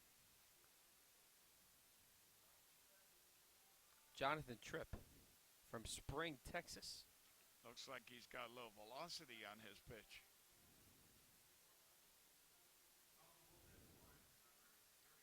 He played for the Freedom last year. So to get the fans back to where we are at this point, Otters down 3-2 in the bottom of the eighth. Ryan Long hits a solo home run over the Bud Light line patio to tie it at 3. Taylor Lane then hits a single, and Dakota Phillips lines a home run over 400 feet to center field to give the Otters the go-ahead 5-3 lead. The top of the ninth, Tyler Vale comes in for the save. allows a leadoff double to Benard. Louis Pintor then follows up with an RBI single to score Benard, and that made it 5-4. The following batter, Ricky Ramirez Jr., strikes out. Mercurio strikes out. So man on second base with 2 outs. And Mr. Lopez, who tied the game back in the 4th inning, had the game-tying RBI single. Now the Otters had Hunter Cullen lead off the bottom of the 9th. He was hit by a pitch. David Cronin bunts it to the pitcher, and he throws to second, and that throw was not in time. That's how the Otters have men on first and second in the bottom of the 9th, nobody out. And Keith Grieshaber looking to make things happen at the plate. First pitch to Keith, way inside. Yeah, he's not bunting. He's up there to hit. Well, again, that's why they pay the big bucks for those guys in managing. I get the hamburgers to second guess. The second pitch to Grieshaber is a fly ball and way foul down the third base line. Now, coming into the series, Keith was one of the leaders in the Frontier League in hits, batting average, on-base percentage. So I think if I'm Andy, I'm letting him swing away. Well, he's been hitting the ball good today, solidly. Well, again, that's the difference. Yeah, the last time he was at bat in the 7th, he had a deep fly ball to center field, and it was a diving catch by Crane. And he's hit, a couple long fly balls. So, again, that's individual opinion of how to set the situation up. The 1-1 to Grieshaber, fly ball, foul territory, and Pintor will make the catch for out number 1. Here's the first out. Well, is Ryan Long going to do it again? I think Ryan, in this case, he's just looking for contact. Yeah, Ryan has been known to slap balls to left center. Wouldn't that be something? That would end the game. Well, you notice where the left fielder is. He's in deep left. The center fielder's average. Right fielder's a little shy. If you could get one over short, that was the game. First pitch is a called strike to Long, right down the middle. Yeah, this guy's going to throw his fastballs, I think, because he's got a good fastball. So I'd be just expecting fastball. The next pitch to Long, ground ball, through the hole, a base hit. Come around to score. Well, Hunter Cullen and Ryan Long walks it off for the Otters. Another RBI and another base hit. 3 hits. Way to go, Ryan. Mom, Dad, your son came through again. Second walk-off single of the series, and the second walk-off single for the Otters in 9 games of play. Yep. Incredible ball game. A lot of entertainment late, and the Otters come out on top at Bark at the Park Day. We'll come back with the totals and our analysis as you are listening to Evansville Otters baseball on the Otters Digital Network.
Back to the Evansville Otters pregame show, or postgame show, I should say. Wow, what a finish. The Otters win in walk-off fashion again, this time from the bat of Ryan Long. Just, Bill, your immediate reactions as the Otters win this one by a score of 6-5. Well, I'm going to call it the Ryan Long game, insofar as he got the home run to tie the game. He got a single in the other time, plus he hit the game-winning run in. So he's swinging the bat well today. And outside of that, if he wasn't in that lineup, I don't think they would have scored. So he accounted for how many runs? 2 RBIs. That was the difference of the game. No question about it. Right, and let's give my other boy, Hunter Cullen, a big hello insofar as getting hit with that pitch. He was the winning run. So Again, he was the winning run. That's right. So, again, it's a great day for my 2 boys. I got a lot of boys, but they're 2 of my best. So the Otters down 3-2 in the 8th. Ryan Long ties it with a home run over the Bud Light line patio to make it 3-3. Taylor Lane doubles, or really gets on from an error, and Dakota Phillips takes advantage of the error with a 2-run homer to center field.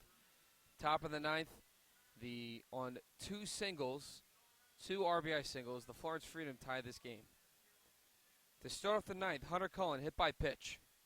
David Cronin, fielder's choice, as the pitcher threw to second instead of first in Mordecai. Grieshaber flies out to second base, and Ryan Long comes back to score the go-ahead run, the game-winning run for the Otters.